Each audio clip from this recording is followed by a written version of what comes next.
I'm sorry, sweetheart. There's no dinner tonight, the mother sobbed on her knees in the middle of the supermarket. A mafia boss heard every word, and what he did after that, nobody saw coming. Mommy, I'm hungry. Maddie closed her eyes for 1 second. Willa's words cut straight into her heart like a blade. 4 years old. Her little girl was only 4, and she already knew what real hunger felt like. Not the kind of snack craving a spoiled child throws around, but the gnawing, clawing hunger that rips through an empty stomach.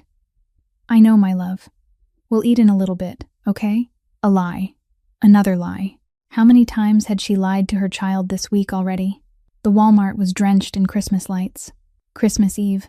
Chicago overflowed with families shopping for their holiday feast. Jingle bells played on repeat through the loudspeakers.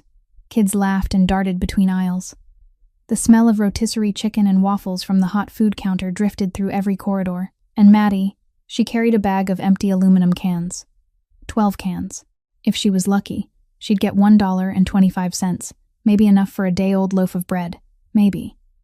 Mommy, look. Willa pointed at a tower of Christmas cakes, stacked high, shimmering in red and green wrapping, tied with golden ribbon bows. Let's buy one, Mommy. Like when we lived with Grandma. Like when we lived with Grandma. When her mother was still alive. When Maddie still had steady house cleaning work, 6 days a week, 5 different homes. When the two of them still slept in a real bedroom, with warm blankets, hot water, a roof, not inside her late mother's beat-up van, parked behind an empty lot, where the night temperature dropped below -4 degrees, and their breath fogged and froze against the windows. We can't, sweetheart. Why not, Mommy? Because life's cruel. Because she'd lost her job when she took her daughter to the emergency room during a high-fever seizure, instead of showing up to scrub floors for a woman who didn't care. Because Grandma had died 8 months ago, taking the only support the two of them had down into the grave. Because Willa's father had broken 3 of Maddie's ribs and walked out 3 years ago, and he'd never come back. Not one call, not $1, not one word. Come on, honey. Let's find the can machine. They passed the juice aisle. Willa stared at the orange juice cartons lined up like glossy bricks. Mommy, can I drink orange juice today? No, sweetheart. They passed the bakery. The smell of butter and chocolate breathed out from the shelves. Mommy, can we buy chocolate cake? No, Willa. Just plain cake, then? The kind with nothing inside at all? No. Maddie's voice came out harder than she meant, sharper than she meant. The words snapped like a slap, and she was slapping her own child. Willa lowered her head, those tiny shoulders inside an old, oversized coat, a coat from the church donation bin, drew inward. Maddie's heart broke one more time. How many times can a heart break before it disappears completely? The can machine swallowed them one by one. Metal clinked against metal. The machine spit out a slip. $1.25. Not even $1.50. On Christmas Eve, in America. Willa tugged on her hand. Mommy, can we buy food now? I'm really hungry. Maddie stared at the slip in her fingers. With that, $1.25, she could buy the cheapest white bread. 1 loaf. No Christmas dinner. No rotisserie chicken. No cake. No gifts under a tree. Nothing at all. And her daughter was looking up at her with those clear blue eyes, full of trust. Absolute trust that Mom would always find a way. Mom would always fix it. Mom would always have a miracle. But there was no miracle tonight. She couldn't lie anymore. Come here, sweetheart. Mommy needs to talk to you. She held Willa's hand and led her into the produce section. Between towers of bright oranges and shiny red apples like Christmas ornaments, between avocados and bunches of grapes and honeydew melons, between all that abundance they couldn't touch, Maddie knelt in front of her little girl. Her knees met the cold tile. Both hands wrapped around those tiny hands. Willa's hands were cold. Cold because the old coat wasn't warm enough. Cold because the van didn't have heat. Cold because she was 4 and already knew what winter was. Willa, my love, Mommy has to tell you something very hard. What is it, Mommy? Why are you crying? She hadn't realized she was crying. The tears just fell on their own. They ran down cheeks grown hollow from not eating enough and dropped onto the spotless supermarket floor. Sweetheart, her voice caught. Her throat tightened as if an invisible hand was squeezing it shut. Forgive me. Tonight, there's no dinner, baby. Willa looked at her mother, then looked around. Food everywhere. Oranges, apples, bread, rotisserie chicken, cheese, milk. A whole supermarket packed with food surrounding them. But there's food here, Mommy. There is. But it's not ours, sweetheart. We can't buy it. Why? How do you explain poverty to a 4-year-old? How do you make a child understand that the world is full of beautiful things, but none of them belong to you? Willa cried. Not screaming, not throwing a fit. She cried quietly. The kind of crying only children who've gotten too used to pain learn how to do. Lips pressed tight, chin trembling, tears sliding down her chubby cheeks, her whole small body shaking inside a coat that was far too big. That silent crying was worse than 1,000 screams. I'm hungry, Mommy. I know, my love. I know. Forgive me. Forgive me because I can't give you more. Maddie pulled her daughter into her arms right there in the produce section, in a supermarket full of people, among other families laughing as they piled their carts for tonight's feast. 2 of them, 2 small broken pieces, holding each other and crying in the middle of abundance they weren't allowed to touch. Around them, life kept going. Christmas music kept playing. People kept smiling. Nobody saw them, or rather, nobody wanted to. Excuse me, ma'am. Maddie looked up. A store security guard stood in front of her, annoyed, pointing toward the exit. If you're not buying anything, I need you to leave. You're bothering other customers. Bothering. As if being poor was a crime. As if Willa's hunger was an insult. As if the 2 of them didn't deserve to stand on the same floor as people with money. We're leaving right now. Maddie swallowed her tears, wiped her face with her sleeve, stood up, and held Willa's hand. Now, ma'am, please leave. She's with me. The voice came from behind them. Low, calm, not loud, yet heavy with the authority of a man who was used to being obeyed without repeating himself twice. Maddie turned. A tall man stepped forward. A long black coat, black hair, gray-blue eyes, cold as steel in the Chicago winter. He pushed an empty shopping cart and looked at the guard with a stare that, if Maddie had known who he was, she would have understood why the guard took 2 steps back like he'd touched fire. They're with me. We're shopping together. The guard opened his mouth, looked at the man, looked at Maddie and Willa in their frayed charity clothes, then looked back at the man in a coat worth more than his monthly paycheck. Yes, sir. I'm sorry, sir. The guard turned away. Fast. Maddie stood there, still half kneeling, tears not yet dry, her hand still holding Willa's, staring at the stranger, not understanding what had just happened.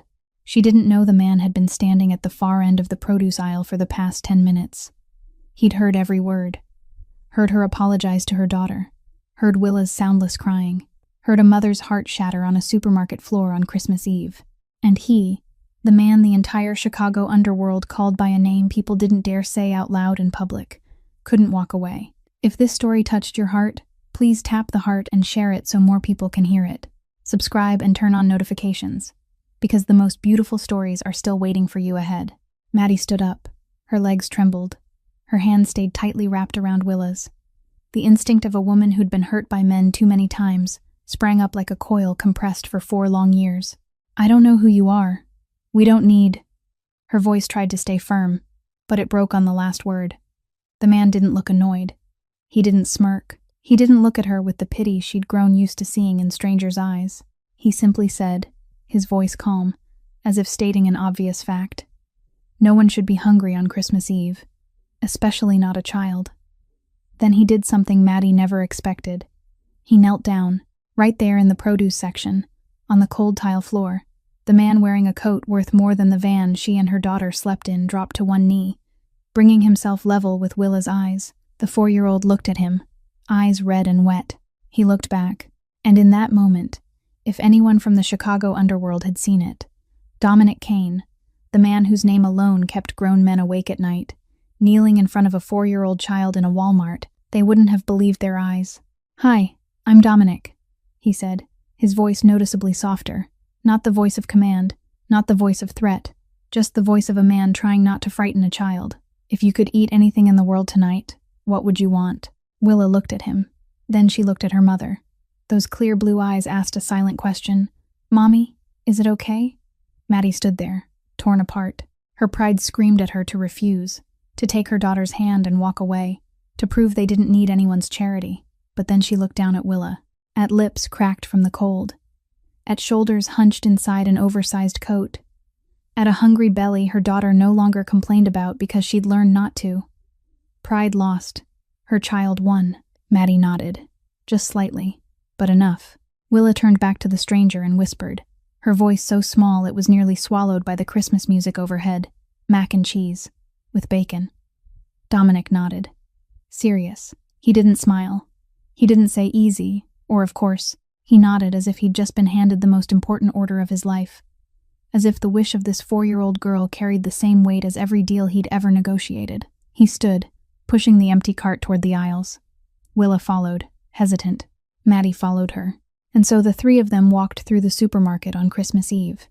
Past the juice aisle, Willa glanced at the orange juice cartons, then at her mother, then at Dominic. He didn't wait for her to ask. The orange juice went into the cart. Past the bakery, Willa brushed her fingers over a package of chocolate cookies she'd been denied 20 minutes earlier, her tiny fingers grazing the wrapper without daring to lift it. Dominic saw it. The cookies went into the cart. Milk, fruit, cheese, bread, peanut butter, strawberry jam. Everything Willa so much as looked at, he placed inside. No price checks, no hesitation, no glances at Maddie for permission. A few steps behind them walked another man. Jude Brennan, 40 years old, a long scar running from temple to chin, black leather jacket, a build that looked born for the shadows. Dominic Kane's right hand, the man the underworld called the Shadow, because he always stood behind the boss, and when the shadow moved, someone was about to have a problem. Jude lifted an eyebrow slightly. 15 years at Dominic's side, through countless deals, turf wars, sleepless nights, he'd never seen the boss push a shopping cart through a grocery store. Never seen him kneel for anyone, and he'd certainly never seen him place a star-shaped cookie box into a cart with the same grave focus he used when signing a $1 million contract. Jude said nothing. He only watched. And for the first time in a very long while, he saw something on Dominic's face he'd thought was long dead. Gentleness. Maddie walked behind them, watching item after item land in the cart, each one slicing into what little pride she had left. She wanted to shout, to say they didn't need charity, to say she could take care of her daughter on her own, but she couldn't, because it would have been a lie, and she'd lied to Willa enough already. So she swallowed it all. Her pride, her shame, even her tears. She watched Willa holding the orange juice carton with both hands, her eyes lighting up for the first time all week, like she was holding treasure. And Maddie thought, if the price of that smile was her pride, she was willing to pay it, again and again. At the checkout, Dominic didn't look at the total. Black card, signature, done. The cashier glanced at Dominic's clothes, then at Maddie and Willa's, clearly surprised but not daring to ask. 4 heavy bags of groceries. Jude lifted 2 without being asked. 3 bags sat in the cart. Willa sat in the cart among the food, hugging the orange juice, and for the first time that night, she smiled. A small smile, a gap where her front teeth were missing. Eyes still red, but smiling. They stopped at the exit. The Chicago wind cut through them in sharp gusts. Snow drifted lightly under the yellow parking lot lights. Maddie didn't know what to say. Thank you didn't feel like enough. Goodbye wasn't what she wanted. Dominic looked at them, at Maddie's thin coat, at Willa curled into herself in the cart, and he said, his tone as calm as if offering the most ordinary thing in the world, I know a place warmer than this supermarket. Come have dinner with me. The black Mercedes turned into a narrow alley about 15 minutes from the Walmart. Maddie sat in the back seat with Willa on her lap, both arms wrapped tightly around her daughter, as if someone might try to take her away. She didn't know where they were going. She didn't know who this man really was. She only knew that the car was warm, that Willa had stopped shivering, and that was enough to keep her from opening the door and jumping out into the street. The car stopped in front of a small Italian restaurant tucked behind a row of buildings, the kind of place you'd walk past without noticing if you didn't know it was there. An old wooden sign with hand-painted lettering. Soft yellow light spilling through fogged glass. The smell of garlic sizzling in butter and tomato sauce rushed out through the door, so warm that Maddie swallowed hard before she even stepped inside. Dominic opened the door. A woman in her early 50s came out from the kitchen. Gray hair twisted into a bun, apron dusted with flour, wide, calloused hands of someone who'd cooked all her life. Francesca Russo. Everyone called her Frankie. She looked at Dominic, then at Maddie holding Willa in their frayed donation clothes, then at the red, swollen eyes of both mother and child. She didn't ask a single question. Know who are you? Know what happened? No curious or pitying look. She simply said, brisk and warm, "Come in. It's cold. Take the table in the back. It's the warmest."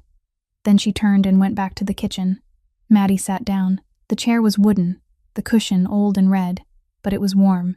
The restaurant was almost empty. Just an elderly couple in a far corner. Soft yellow lights. Gentle Italian music playing from an old speaker on a shelf. Black and white photographs on the wall of an Italian family standing in front of a bakery in Naples. Candles lit on the tables. For the first time in months, Maddie felt like the space around her didn't want to push her out. Frankie brought out a plate of mac and cheese topped with crisp bacon, golden strands of melted cheese stretching, steam rising thick and fragrant. Willa stared at the food with wide eyes, as if looking at magic. She didn't dive in right away. She looked at her mother, looked at Dominic, looked back at the plate. Then she picked up her spoon and took a small bite. Slowly. Very slowly. Maddie knew why. She'd seen her eat like this in shelters before. Eating slowly because she was afraid it would be taken away.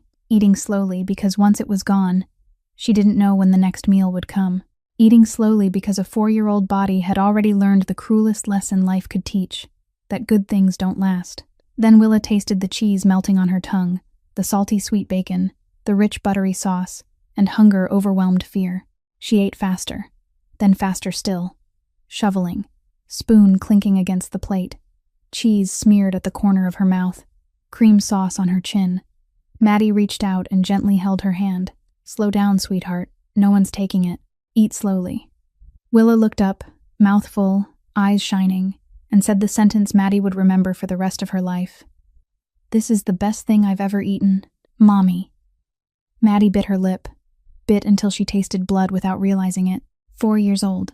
Her daughter was only 4. And a plate of mac and cheese in a small restaurant on Christmas night was the best thing she'd ever known. Dominic sat across from them, leaning back, an espresso cup in front of him. He didn't eat. He just watched Willa eat. Sometimes he looked at Maddie. He talked lightly, his voice even, unhurried. He told her about the restaurant, how it had been open for 20 years, how Frankie was the best cook in Chicago but hated being praised. He talked about how this winter was colder than most, about how snow in Chicago was never beautiful for more than a day, before traffic turned it into black slush by morning. He talked, but he didn't ask. He didn't ask where she came from. He didn't ask why she and her daughter were in a supermarket at midnight. He didn't ask about the scar on her wrist she always pulled her sleeve down to hide. He gave her space. And Maddie, a woman who hadn't trusted a single man in 4 years, realized this was the first time someone had given her something without demanding she explain herself, justify it, or lay her wounds bare to deserve it. Frankie brought more warm bread, garlic butter, and a glass of warm milk for Willa. She set them down and gave Maddie's shoulder a gentle pat. She didn't say a word, but that touch said more than 1,000 ever could. Willa finished everything. The plate shone white and clean. Then fullness came, warm and heavy, pulling her eyelids down. She leaned against her mother, head tilting, hand still wrapped around the spoon, and fell asleep, deeply, as if she'd never slept before. Belly full, body warm, mother's shoulder soft. The restaurant grew quiet. Candles flickered. Dominic looked at the child sleeping on her mother's shoulder, then at Maddie. His voice was softer now, almost a whisper so he wouldn't wake Willa. "After this dinner, where are you two going?" Silence followed. Long, heavy. Maddie looked down at Willa's head, blonde hair damp with sweat, smelling of supermarket in winter. She could lie. She could say they had a place to stay. She could cling to the last scraps of pride she had left. But she'd promised herself not to lie anymore. Not to Willa, and not to herself. "We sleep in a van," she said flatly. No tears. She'd cried enough. "It was my mother's. She died 8 months ago. Cancer. The van is the only thing she left us." She paused. "There's nowhere else." Dominic didn't say that's terrible. He didn't ask how it got so bad. He didn't look at her with the pity she hated more than hunger itself. He simply nodded. Slowly, as if fitting each piece of information into a picture in his mind. Then he said, calm and practical, without a trace of drama, "Frankie's restaurant needs a server and a kitchen helper. $15 an hour plus tips. There's a small apartment above the restaurant that's empty. 1 bedroom, a small kitchen, hot water." He paused. "This isn't charity. It's work. You work. You get paid. You stay. He placed a business card on the table beside the spotless mac and cheese plate. He stood, buttoned his coat, looked at Willa sleeping on her mother's shoulder for one more second, then said softly, "Merry Christmas," and he walked away. Jude stood and followed him. The two men stepped outside. The black Mercedes started. Red tail lights blurred into the falling snow. They disappeared at the end of the street, as if they'd never been there at all. Maddie sat there. Willa slept on her shoulder. The candles still burned. Frankie cleaned up in the kitchen, water running, dishes clinking. Maddie looked at the card on the table. Thick paper, raised black lettering, the name Dominic Kane, and a phone number. No title, no company. Just a name and a number. She picked it up. It felt light, but in her hand, it weighed more than anything she'd ever held, because it might be the next lie, or it might be the only door still open for the two of them. The black Mercedes didn't head home right away. Dominic drove 2 more blocks, then pulled over to the curb and shut the engine off. Streetlights washed pale yellow across snow-filmed windows. Silence. Only the Chicago wind screeched outside the glass, and the car's heater sighed down until the cold began to creep back in, slow and patient. Jude sat in the passenger seat, watching the rearview mirror. 15 years beside Dominic had taught him the difference between a boss who wanted to speak and a boss who needed quiet. But Dominic's face tonight wouldn't let Jude rest. It wasn't the face Dominic wore before a deal, or before a turf war. This was a face Jude had never seen. "Boss, are you okay?" Dominic didn't answer. His hands stayed on the steering wheel, his eyes fixed on the snow ahead, but he wasn't seeing it. He was listening to the little girl's voice replaying in his head. "I'm hungry, Mommy." 3 words, light as air, yet they punched through every layer of armor he'd built over 30 years and struck something he'd thought he'd buried deepest. He remembered. He remembered the tiny kitchen in the South Side slums. He remembered the winter when he was 6, when the only bulb in the apartment flickered because the electric bill hadn't been paid. He remembered his mother, Elena Kane, kneeling in front of him beside an empty wooden table, both hands clasping his, eyes red, lips shaking, and saying the same thing the woman in the supermarket had just said to her daughter. "Forgive me, Dominic. I've got nothing to feed you for dinner tonight." He remembered hunger, the 6-year-old stomach twisting into itself. He remembered nodding and whispering, "It's okay, Mama," because he didn't want her to cry more. He remembered her holding him on the cold kitchen floor and singing a lullaby in Italian, her voice trembling, until he fell asleep. That was before everything. Before the boy grew up on the streets. Before fists replaced words. Before money started pouring in and blood started spilling out. Before Dominic Kane became a name grown men wouldn't say out loud in public. Before money stopped being a problem and everything else was lost. His mother died when he was 22. Lung cancer. 30 years in a textile factory, breathing fabric dust until her lungs refused to work. He had money when she got sick, enough for the best hospital, but he didn't have enough money to buy time back. She held his hand in the hospital bed and said, "You're my good-hearted son, Dominic. Don't forget that." He hadn't forgotten, but he also hadn't lived like she meant it. Not until tonight. Dominic opened his wallet. In the smallest compartment, behind black cards and paperwork, there was an old photograph gone soft and faded at the edges. His mother. Black hair. Gray-blue eyes like his. A tired smile, but warm. He studied the photo under the dim streetlight and whispered, "You'd want me to help them, wouldn't you, Mama?" Jude stayed silent.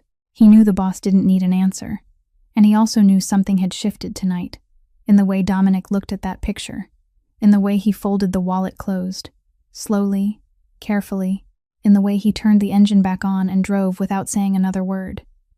Jude had followed Dominic for 15 years. He knew what it looked like when Dominic made a decision, and he'd just witnessed one. At the same time, a few miles away, in an empty lot behind an abandoned industrial park, an old battered van sat beneath a bare-limbed tree. The temperature was -4. Wind slipped through gaps where the doors didn't seal. The mother and daughter's breath fogged and frosted the windows. Willa slept hard in the back seat, belly full for the first time all week. Biscuit clutched tight in her arms, her mouth still carrying the faint smell of cheese. Maddie couldn't sleep. She sat in the driver's seat with her knees tucked up, a thin blanket pulled over her, the business card in her hand. Light from a phone with a cracked screen painted her gaunt face as she typed into the search bar, Dominic Kane, Chicago. The results came up. Businessman. Owner of a restaurant chain. Real estate. Seen at charity events in a suit. Smiling politely beside politicians. He looked like an ordinary, successful businessman. Then she scrolled, and the darkness started leaking through the cracks. Ties to the Chicago underworld. A hidden empire behind the restaurant chain. Indicted twice, acquitted twice. Witnesses recanted. Maddie shut the screen off. The van's darkness rushed back in. She stared at the card, then at Willa sleeping behind her in the rearview mirror, and in her mind, memories came flooding back without permission. Brent Carver. Her ex-husband. Handsome too. Sweet talk too. Safe, at first too. On the first date, he opened the car door for her. By the third date, he'd said, "I'll protect you for the rest of your life." By the 6th month, he slapped her because the food was cold. She remembered the stench of alcohol on Brent's breath. She remembered the first punch, into her stomach, where no one would see. She remembered lying on the kitchen floor, 7 months pregnant, arms wrapped around her belly, begging, "Please, don't. I'm begging you. The baby's still inside me." She remembered being kicked down the stairs, 3 broken ribs, the hospital, Brent sitting beside her bed, holding her hand, speaking to the doctor in a perfect, worried voice. She fell off her bike, and she nodded along, because she was afraid. She remembered the night she held 1-year-old Willa and ran at 3 in the morning. A backpack, a little cash, a stuffed bear with 1 torn ear, a night bus, back to her mother's house. Her mother died 8 months ago. Then Maddie lost her job because she took Willa to the emergency room during a high fever seizure instead of going to clean for her employer. Then she was thrown out of her rented room for missing payments. Then the van. Then the supermarket. Then kneeling between the produce towers, apologizing to her daughter. In the dark, Maddie looked down at the scar on her wrist, the one she always hid beneath long sleeves. The last time she trusted a man who made her feel safe, she'd almost died. But the last time she refused help, her daughter went hungry. She looked at the card, looked at Willa, looked at the card again. The next morning, the snow melted into slush on the sidewalks. At 8 o'clock, Maddie stood in front of Frankie's restaurant, Willa holding one hand and Biscuit held in the other. She took a breath, pushed the door open. Frankie was wiping down the bar. She looked up at Maddie, not surprised, as if she'd known she would come. "Sit." Frankie poured her a cup of coffee. She didn't ask about last night. She didn't mention Dominic. She went straight to it. "I need a server and a kitchen helper. Start at 10 o'clock in the morning, finish at 9 o'clock at night. $15 an hour plus tips. You work hard, you're on time, you don't bring trouble, I keep you. You mess up, I fire you, and I don't need Dominic or anybody telling me. I decide what happens in this restaurant." Maddie nodded. "I work hard, I'm on time, I need this job." Frankie studied her, studied Willa sitting quietly on the chair, clutching Biscuit, so well behaved it hurt to look at. Then Frankie opened a drawer, took out a small brass key, and placed it on the counter. "The apartment upstairs. It's not big, but it's warm. Hot water. A lock on the door. A lock on the door." Frankie said it like it was nothing, like an afterthought. But Maddie heard it, and she knew Frankie understood more than she was saying. Maddie picked up the key. The metal was cold against her palm, tiny, almost weightless, yet heavier than anything she'd ever held in her life, because it wasn't just a key to an apartment door. It was a key to the possibility that, maybe, just maybe, she and her daughter wouldn't have to sleep in that van for one more night. The old wooden staircase creaked under their feet. 12 steps. Maddie counted each one, because Willa counted out loud. 1, 2, 3. Her voice bright and thrilled, like she was climbing into a castle. The apartment door had once been painted white, but time had turned it yellow. The small brass key turned in the lock. A soft click sounded, and the door opened. The apartment was small, very small. 1 bedroom just big enough for a full bed and a wardrobe. A living room half the size of any normal one, with only an old floral sofa and a small wooden table pressed against the wall. A kitchen even smaller. Just enough space for a gas stove, a sink, and a narrow patch of counter where a few food containers could sit. Everything was old. The wood floor was scratched, the paint peeled in places. The kitchen faucet dripped a little, but it was clean. Someone had wiped it down before they arrived. Maybe Frankie, maybe not. And Maddie didn't ask. And there was sunlight. Morning light slipped through a thin white curtain and laid warm golden stripes across the floor, and Maddie stood in the doorway staring at that light the way you stare at something you lost a long time ago. In the van there was no morning sunlight, only windows fogged with breath and cold that woke them before any alarm ever could. Willa let go of her mother's hand and ran inside. She touched the sofa, touched the wall, opened the empty wardrobe, looked in, closed it, ran into the kitchen, opened a drawer, closed it, ran into the bedroom, climbed onto the bed, lay down, rolled once, sat up again. Her eyes were wide and shining, and Maddie realized this was the first time she'd seen her daughter look like an ordinary 4-year-old, a child exploring and laughing and living, not a child who'd grown old too early from enduring too much. "Mommy, is this ours?" Willa stood in the middle of the living room with her arms stretched wide as if she could hug the whole place at once. "Really? We don't have to go anymore? We don't have to sleep in the van anymore?" 4 years old. Her daughter was only 4 and she already knew how to ask. "We don't have to go anymore?" 4 years old and she'd learned that nothing lasts, that a home can disappear, that a bed can turn into a car seat, that warm can become cold at any moment. Maddie knelt until she was level with her daughter's eyes and took those tiny hands in her own. "No, my love, we're here. We're not going anywhere." She said it and prayed she wasn't lying this time. Willa threw her arms around Maddie's neck, tight, then pulled back and kept running from room to room, exploring as if she was afraid that if she didn't touch everything right now, it would vanish. She ran into the bathroom. Maddie heard the faucet turn on, then silence. Then Willa's shout, not fear, but pure astonishment. "Mommy, Mommy, come here. There's hot water." Maddie went to the bathroom doorway.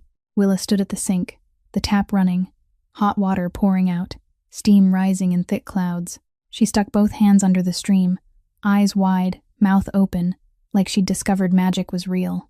"Mommy, hot water, it's really hot, like when we lived at Grandma's." She said hot water the way other children said Christmas or amusement park. Maddie stood in the doorway with a hand over her mouth, because her daughter had forgotten what hot water felt like. 3 months in the van. 3 months washing her face with cold water in public restrooms. 3 months bathing with wet wipes and bottled water. And now hot water running from a faucet, something millions of people used every day without a second thought, was a miracle to her child. That first night, Willa lay on a real bed, clean sheets that smelled like laundry detergent, a warm, thick blanket, heavy enough that she could feel the weight of safety on her body, a soft pillow, and Biscuit lay beside her, the stuffed bear with the torn ear and the stuffing poking out of his belly, the one thing they'd carried from Grandma's house through all those nights in the van, all those bus stations, all those moves. Willa fell asleep, quickly, deeply. She didn't jolt awake from wind whistling through a door that didn't seal. She didn't curl into herself from the cold. She didn't wake in the middle of the night whispering, "Mommy, why is it so cold?" Maddie sat beside the bed, watching her sleep, not daring to sleep herself, because she was afraid that if she closed her eyes, she'd wake up and everything would be gone. The apartment would be gone, the bed would be gone, the hot water would be gone, and they'd be back in the freezing van, counting coins, trading cans for change, lying to each other that everything would be okay. The next morning, Maddie tied on the restaurant apron, white, clean, with Frankie's small embroidered logo at the chest. Willa sat in the corner of the kitchen with Biscuit and a box of colored pencils Frankie had given her. Quiet and still, Maddie carried plates, wiped tables, poured water, cleared dishes, carried more plates. Her hands were already rough from 6 years of cleaning other people's homes. Restaurant work wasn't foreign to her. Frankie was strict, blunt, never praising what was done right but correcting mistakes the second they happened. Fair. The lunch crowd was busy, the tips were good. Maddie tucked each bill into the apron pocket, feeling it grow thicker hour by hour, and that feeling, earning money with her own hands, warmed her more than any blanket ever had. At the end of the day, Maddie walked to the corner grocery store. She bought fresh milk, bread, a carton of eggs, 1 banana for Willa. She brought them back to the apartment, set them on the small kitchen table, then just stood there and looked. Milk, bread, eggs, a banana. 4 things, so ordinary they were invisible to everyone else. But Maddie stared at them and cried, soundless, because it had been so long she couldn't even remember the last time that she'd bought food for her daughter with money she'd earned. Not charity, not donations, not a stranger paying, tip money in her apron pocket, sweat and calloused hands, hers. Willa ran out. "Mommy, you bought a banana? Can I have it?" "Yes, my love. It's yours. It's yours," the sweetest 2 words she'd ever spoken. That night, Willa curled under the blanket with Biscuit pressed to her chest, eyes closed, breathing steady. And in her sleep she whispered, so softly Maddie had to lean close to hear it. "Mommy, can we stay here forever?" Maddie kissed her forehead, lips touching warm skin, the scent of bath soap, the scent of clean blankets, the scent of a child sleeping in a home instead of a van. "Yes, my love, forever." Dominic stopped by the restaurant 2 or 3 times a week. He was the owner, so he had a perfectly legitimate reason to show up, and he never created any other reason. He'd walk in, nod to Frankie, take the corner table in the very back, drink an espresso, go over the books or speak quietly with Jude, then leave. When Maddie carried plates past him, he gave a small nod. Hi. That was it. No checking in. No attempt at conversation. No staring longer than necessary. He kept the exact distance of a man who understood that trust can't be demanded. It can only be waited for. But Willa didn't keep distance. She liked to hide behind the bar, peeking out at him. Every time Dominic caught her, she'd dart back like a little squirrel. Then a few minutes later, she'd peek again. Those clear blue eyes tracked the man in black from the moment he entered until the moment he left. Frankie noticed and snorted, saying nothing. Jude noticed, lifted an eyebrow, also saying nothing. The first week passed. Maddie worked, Willa sat drawing in the kitchen corner or playing with Biscuit. Dominic came and went like wind. Then one afternoon, Frankie handed Maddie a box of 12 colored pencils. Ordinary ones, not expensive. The kind you buy at a grocery store. A small note was tucked with it, neat handwriting. "For the kid. It's not expensive." Maddie looked at the note, looked at the pencils. He could have bought Willa the entire toy store without glancing at the receipt. But he'd chosen 12 ordinary pencils, because he understood Maddie would refuse anything costly, because he knew giving too much was sometimes the fastest way to lose trust. Willa took the pencils and drew 3 pictures in one afternoon. A house, a son, a cat she'd never had. The second week, Dominic sat in the corner with his espresso and his papers. Willa stood 3 steps away, hiding behind the leg of a table. Biscuit hugged to her chest. She stared at him. He pretended not to see. She took 1 step closer, then another, then stood right beside his table. So small the tabletop rose above her head, and only her blue eyes and blonde hair showed. "Uncle Dominic?" Her voice was as soft as breath. Dominic set his espresso cup down and turned. "Hi, Willa." She held Biscuit out toward him, the stuffed bear with the torn ear, the stuffing bulging from his belly, one eye loose, the left ear stitched clumsily. "This is Biscuit. He's my best friend. I brought Biscuit with me from Grandma's house." She spoke seriously, formally, like she was introducing the most important person in her life, because she was. Dominic looked at the bear. He didn't laugh. He didn't say how cute. He looked at Biscuit with the same seriousness Willa gave him. "It's very nice to meet Biscuit." He tipped his head slightly, as if offering a greeting. "He looks like a trustworthy bear, the kind who'll protect his friend no matter what happens." Willa smiled, a wide smile with a gap in front, eyes squinting shut. Maddie stood behind the bar with a tray in her hands and saw that smile. The first real smile she'd seen on her daughter's face in more than a month. She wanted to thank this man, and at the same time she wanted to scoop her child up and run far away. Because she knew what that smile meant. Willa was starting to believe, and belief was the most dangerous thing in the world. The third week, Frankie brought out a small bicycle. Old, the pink paint chipped, the seat torn. It was my granddaughter's when she was little. She doesn't use it anymore. For Willa had never learned to ride a bike. In 4 years of life, no one had taught her. Brent had left before she could even walk steady. Maddie hadn't had a bike to teach her on, and there'd been no room for a bike in the van. That afternoon, Dominic came by the restaurant. He saw the bicycle propped in the backyard. He saw Willa staring at it with eyes full of wanting and fear. He took his coat off, rolled up his shirt sleeves, and stepped outside. "Do you want to learn?" Willa nodded.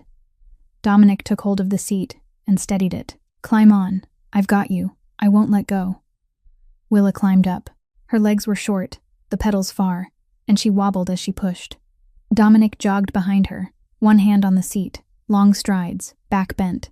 A man 6'1", broad-shouldered, hands used to holding things far heavier than a bicycle seat, jogging after a little 4-year-old's chipped pink bike.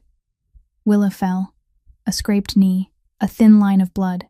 She sat on the concrete, staring at the scratch, eyes reddening, lips starting to tremble.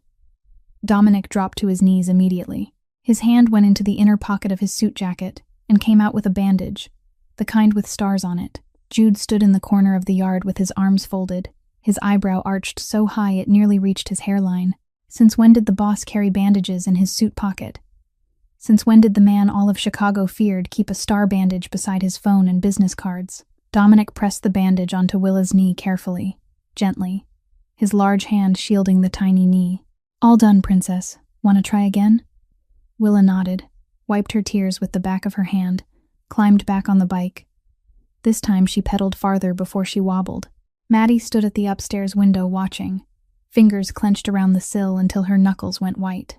This was the first time in her life she'd watched her daughter with the shape of a father in the scene, a man holding the bike seat and running behind her, a man kneeling to put on a bandage, a man saying want to try again instead of stop crying. And she didn't know if she was crying from happiness or fear. Happiness because Willa was getting this, fear because if it disappeared, Willa would shatter worse than before. That weekend, Willa drew a picture with her colored pencils, a big house with a red roof and curtains in the windows. 3 people standing in front, a mother with long blonde hair, Willa with short blonde hair holding a teddy bear's hand, and one very tall person dressed in black with gray-colored eyes. The tall man in black, Willa scrawled underneath in letters that didn't line up straight. Dominic stared at the picture for a long time when Willa handed it to him, longer than he looked at any contract. Jude stood behind him and, for the first time in 15 years, saw the boss unsure. Not unsure because of danger, unsure because he didn't know what to do with something he'd never been given, a child's unconditional love. Willa started calling him Mr. D, short and easy, fitting for a 4-year-old tongue that still stumbled. On nights Dominic stopped in late, Willa would grab his hand, drag him to the sofa, shove a book at him, and order, "Read, Mr. D." And he read, the voice of the Chicago Mafia boss reading Sleeping Beauty. For the monster, he dropped his voice into a deep rumble. For the prince, he lifted it into something goofy. For the dragon, he growled until Willa laughed so hard she rolled on the old sofa, kicking her feet into his stomach and yelling, "Again! Again!" That contrast, the most powerful boss in Chicago, sitting on a worn sofa, reading fairy tales in a dragon voice to a 4-year-old, was so sweet it hurt. Then one night Willa did something neither Maddie nor Dominic expected. She handed Biscuit to him. "Hold him for me while I brush my teeth, okay, Mr. D?" Maddie stood in the doorway and let out a breath. She understood the meaning of that gesture better than anyone. Biscuit was everything to Willa. Friend, blanket, home. The one thing that never left her. And Willa had just placed the most precious thing in her life into his hands. This wasn't the act of a 4-year-old. It was a test. The final test. Dominic took Biscuit in both hands, careful, as if holding something more fragile than glass. He looked at the bear, then spoke softly, his voice serious. "You've got an important job, Biscuit. Protect your girl. When she comes back, I'll return you to her safe and whole." Willa finished brushing and ran out, and she saw Dominic sitting on the sofa with Biscuit held against his chest, talking very quietly to the bear. She stood there watching. Then she smiled, a decision smile, her eyes lighting up, and inside that 4-year-old mind, the verdict was delivered. This man is good. This man holds Biscuit carefully. This man talks to Biscuit like he's real. This man gets to stay. That night, as Maddie tucked Willa in, her daughter held her mother's hand, eyes already heavy, and asked in a sleepy voice, "Mommy, is Dominic our friend?" Maddie looked at her child, looked at Biscuit in her arms, looked at the picture of 3 people taped to the wall, and she didn't know how to answer. That night, Maddie couldn't sleep. Willa's question kept echoing in her head like a bell that wouldn't stop ringing. "Mommy, is Dominic our friend?" She couldn't answer, because she didn't know the answer either. She only knew her daughter was starting to trust a man, and the last time Maddie trusted a man, she'd almost died. Close to 1 o'clock in the morning, Willa had been asleep for hours. Biscuit clutched tight, breathing slow and steady. Maddie went downstairs to the restaurant kitchen for a glass of water. The wooden steps creaked under her feet. The restaurant was dark, chairs flipped upside down on tables, the sharp scent of mop water mixed with the lingering garlic from dinner. She passed the bar, turned into the kitchen, and heard voices. From the back room, the door was cracked open, and a desk lamp threw a thin stripe of yellow onto the tile floor. Dominic's voice, but not the voice that read fairy tales to Willa. Not the voice that said it was nice to meet Biscuit. This voice was cold, sharp, steel, honed on stone. 6th shipment. If that guy keeps making trouble in the South Territory, handle it. Don't ask me. Jude's voice came back lower, clipped. Understood, boss. And tell Malone if the goods come in late one more time. I'll go see him myself. He knows what it means when I show up. Maddie stepped back. Her spine hit the wall. The sound was small, but in her ears it cracked like thunder. She stood there with her back pressed to cold plaster, a hand over her mouth, her heart pounding so hard she could hear it in her ears, in her throat, in her temples, fast and violent, as if it wanted to break through her ribs and run. She'd known. Somewhere in the back of her mind, she'd known from the beginning, from the night in the supermarket when the security guard took 2 steps back just because Dominic looked at him, from the articles on her cracked phone screen. Indicted twice, acquitted twice, from the way Jude always stayed close like a shadow, eyes sweeping every corner, his hand never far from his hip, from the way the staff said yes before Dominic even finished a sentence. She'd known, but she'd chosen not to look. She'd chosen to look at the man who put a bandage on her daughter's knee. She'd chosen to look at the man who spoke to a stuffed bear like it was real. She'd chosen the version she wanted, because that version was safe. That version was gentle. That version gave Willa something that looked like a father. But now she'd heard the other voice. Handle it. Don't ask me. And she couldn't not see anymore. Maddie went upstairs, moving softly, making no sound. She stepped into the bedroom. She stood and watched Willa sleep. Then she looked at the clock. 2 a.m. She pulled her purse from under the bed and opened it. She packed 2 outfits for Willa, already folded. A pack of cookies, a water bottle, Willa's birth certificate, a photograph of her mother, 4 weeks of tips, stuffed inside a rolled sock at the bottom of the drawer. She finished, zipped the bag, stood up, looked toward the bedroom door, then looked at Willa. Her daughter lay on her side with Biscuit hugged close, her face peaceful. Blonde hair spilled across the white pillow. Her cheeks were rosy now, no longer pale from hunger. Her arms and legs stretched loose beneath a warm blanket. Her breathing was even, deep, calm. For the first time in 3 months, she was sleeping through the night without jolting awake, without curling into herself from the cold, without crying for Mommy, without whispering, "Mommy, why is it so cold?" Maddie looked at the bag, looked at Willa. Bag, Willa. If she opened the door and walked out, they would be back in the van, back to -4, back to hunger, back to Mommy, I'm hungry, back to kneeling in a supermarket apologizing because she had nothing to feed her child, back to everything. Maddie set the bag down on the floor, slowly, like she was setting down something heavier than clothes and papers. She slid down beside the bedroom doorway, her back against the frame, her arms wrapped around her knees, and she cried, soundless. She cried because she was trapped between 2 fears. Fear of staying near a man whose midnight voice was cold as a blade, and fear of leaving and dragging her child back into the hell they'd just escaped. She stayed. Not because of Dominic, not because of hot water or a warm bed or tip money, but because of Willa, because of the gap-toothed smile when that man read stories in a dragon voice, because of the rosy cheeks as her child slept under a warm blanket, because of the sentence, "This is the best thing I've ever eaten," that Maddie never wanted to hear again. For the next 2 weeks, Maddie avoided Dominic. When he walked into the restaurant, she slipped into the kitchen.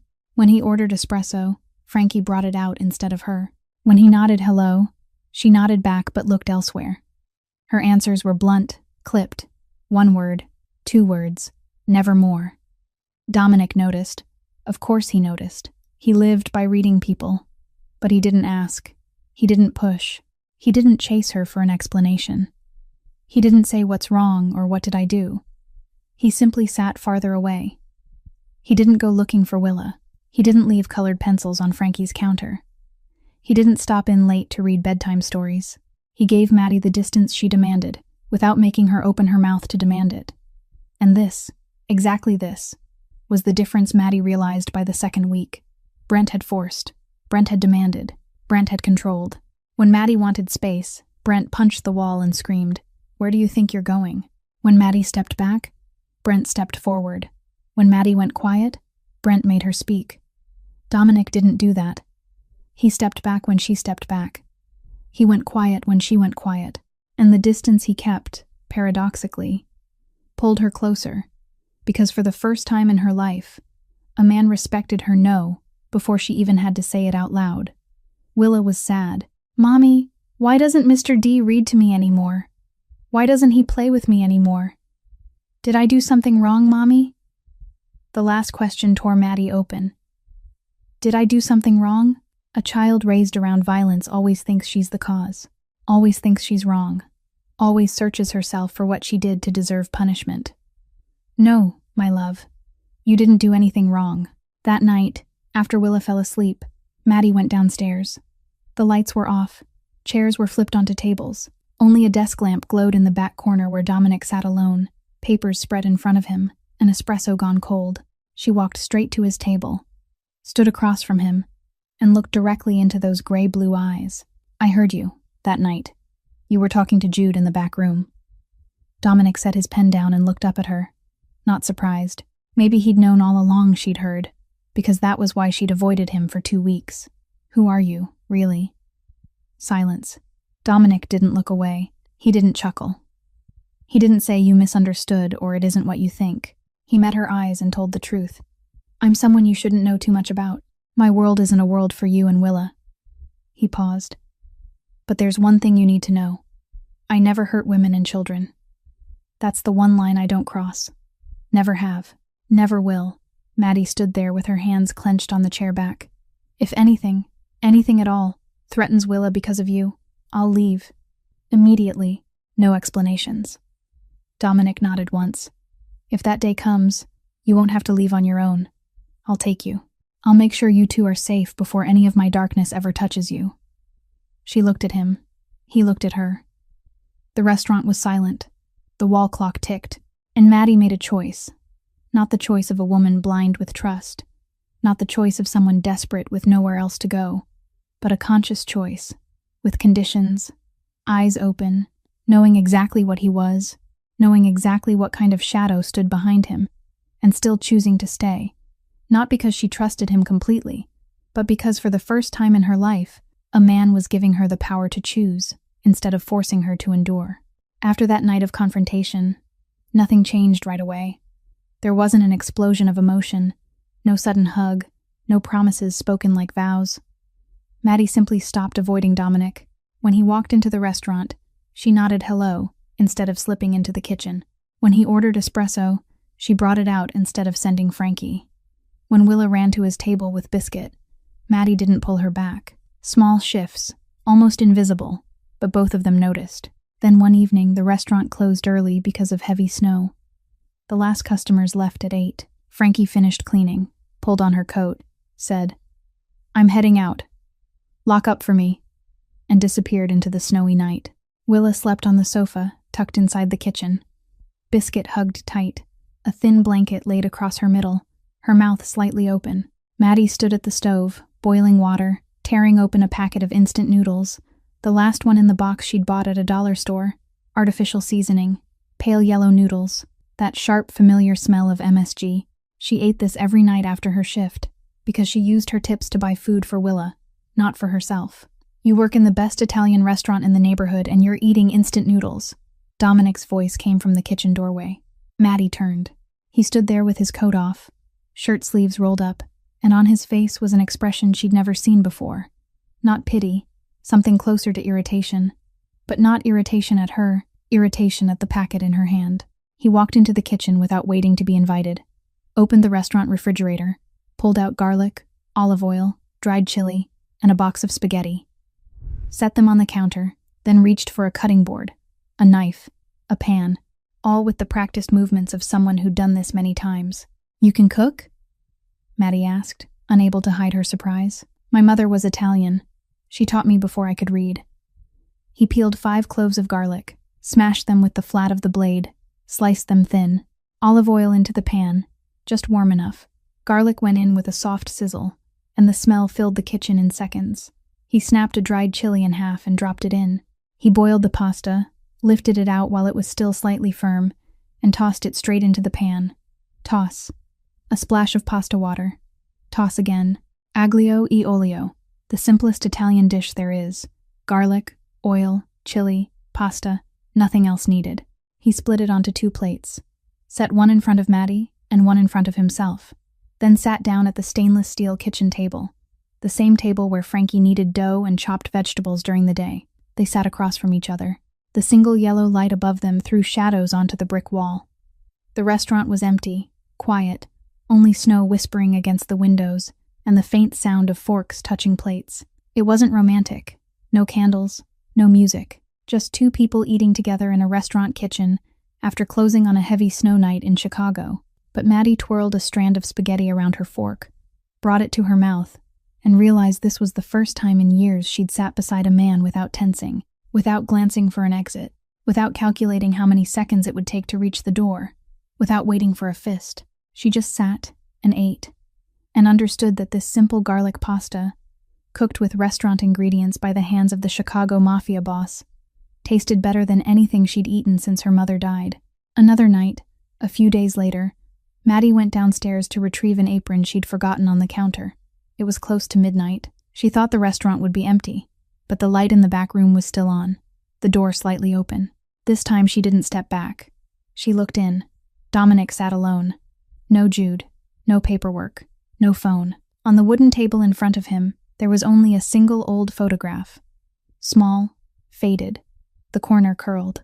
The woman in the photo had thick black hair, gray-blue eyes exactly like his, a tired smile, but warm.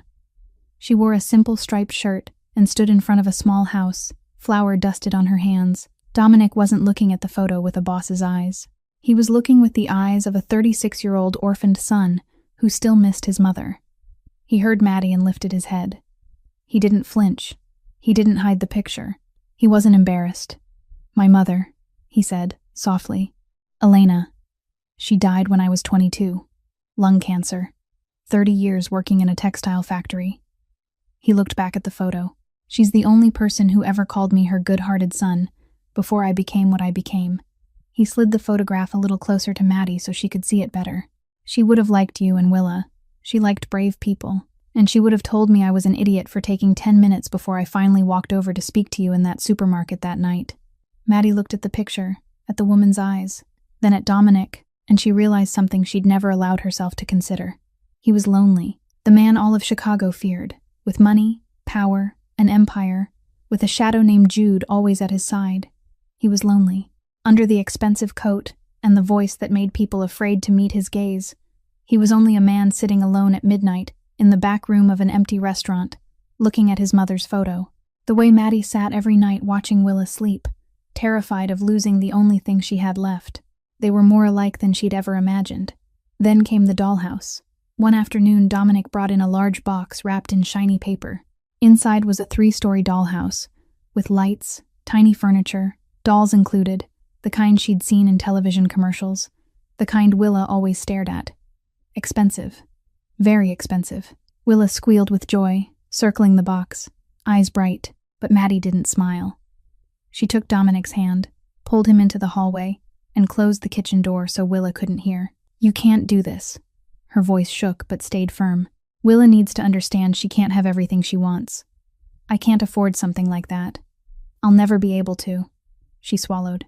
"When you give her everything her mother can't, you're telling her her mother isn't enough. Do you understand? You're telling my daughter that I'm not enough." Dominic stood still. He looked at Maddie, and she braced herself for the reaction she knew by heart. Brent would have shouted. Brent would have slammed his hand into the wall. Brent would have said you should be grateful instead of complaining. Brent would have grabbed her wrist and squeezed until she went quiet. But Dominic didn't shout.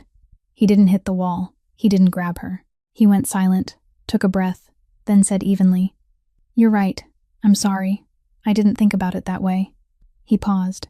"Next time I'll ask you before I buy anything for Willa. Always." Maddie stood there with her hands clenched at her sides, still ready for a punch that never came. And in that moment, the moment he said, "You're right," instead of hitting her, the moment he apologized instead of making her apologize, the moment he changed instead of making her endure, it was bigger than any Christmas dinner, any box of colored pencils, any dragon voice bedtime story, any star-shaped bandage. It was bigger than every promise in the world, because Brent had been good at promises too. But those 3 words, "You're right," from the most powerful man in Chicago, were 3 words Brent Carver had never once been able to say. That night, Maddie lay in bed. Willa slept deeply beside her, Biscuit between them. The ceiling was white, with a small crack shaped like a tree branch. Maddie stared up at it, and for the first time in 4 years, she thought of a man without fear, without flinching, without searching for an exit, without counting steps. She only thought of gray-blue eyes looking at a mother's photograph at midnight, of a calm voice saying, "You're right," as if it were simply the truth, of hands cooking garlic pasta in an empty kitchen on a snow-heavy night. And she thought that maybe, just maybe, not every man in the world was Brent Carver. March arrived. Chicago snow began to melt, dripping from porch roofs onto the sidewalks, revealing patches of dull yellow grass underneath. And Willa turned 5. Maddie didn't have much money. 4 months of tips, after food and clothes and a few small things for Willa, left her with enough for a small cake and a handful of balloons. But she didn't have to worry, because Frankie had decided Willa's birthday would be held at the restaurant, and when Frankie decided something, nobody stopped her, not even Dominic. She was up at 5 in the morning, in the kitchen, making a cake. And not just any cake, a bear cake, a biscuit cake, with a torn ear just like the real one, a puff of frosting, stuffing, coming out of the belly just like the real one, one eye bigger than the other just like the real one, and a shiny brown chocolate nose. When Maddie brought Willa downstairs at 10, the little girl froze in the doorway. Pink and white balloons were tied everywhere. String lights blinked along the bar. A small table was covered with a white cloth, star-patterned paper plates, colorful plastic cups, and in the center, Biscuit sat proudly on a silver platter, 5 candles planted on his head. Willa screamed, not the frightened scream Maddie had heard too often, but the scream of a 5-year-old so happy her small chest couldn't hold it. "Biscuit. Mommy, Biscuit is a cake." She ran to the table, eyes wide, her hand touching the edge of the platter and then pulling back, afraid she'd ruin it. "Can I eat it? Will Biscuit hurt if I eat him?" Frankie laughed and put on a stern voice. "Biscuit says go ahead. Good friends share." The staff brought out hot empanadas, soda, cookies, fruit. Without anyone assigning anything, each person showed up with something, as if Willa's birthday belonged to all of them. Miss Lennox, Willa's preschool teacher, came too. Brown hair and a ponytail, carrying a paper bag with 3 new picture books. She sat beside Willa and talked in the gentle voice of someone used to small children, and Maddie watched her daughter smile at her teacher with an ease the child hadn't had 8 months earlier. The restaurant door opened. Dominic stepped in, black coat, but today there was no Jude behind him. Just Dominic, and a small paper bag in his hand. He went to Maddie first. He leaned close and spoke quietly near her ear, his tone almost shy. "A $15 doll, blonde hair, blue dress. Is that okay?" Maddie looked at him. A man who could buy the entire toy store was asking permission to buy a $15 doll for her daughter. He'd learned. He really had. She nodded, and she had to turn her face away because her eyes suddenly burned. Willa hugged the doll tight, then set it beside Biscuit on a chair. "Biscuit, this is your new friend. Be nice." It was a small party, a small table. Not many people. But it was the first birthday Willa had ever had with balloons and cake and candles and people singing to her. In 5 years of life, this was the first time. Last year, Maddie and Willa had sat in the van, Maddie singing happy birthday in a hoarse voice while Willa blew out a candle stuck into a cupcake bought with can money. The year before that, at Grandma's, there had been a homemade cake and Grandma's tired smile. The year before that, there was nothing, because Brent was still there, and Willa's second birthday had fallen on the same day Maddie lay on the kitchen floor, shielding her belly as he kicked her. When it was time to blow out the candles, Willa closed her eyes. The whole table went quiet, waiting.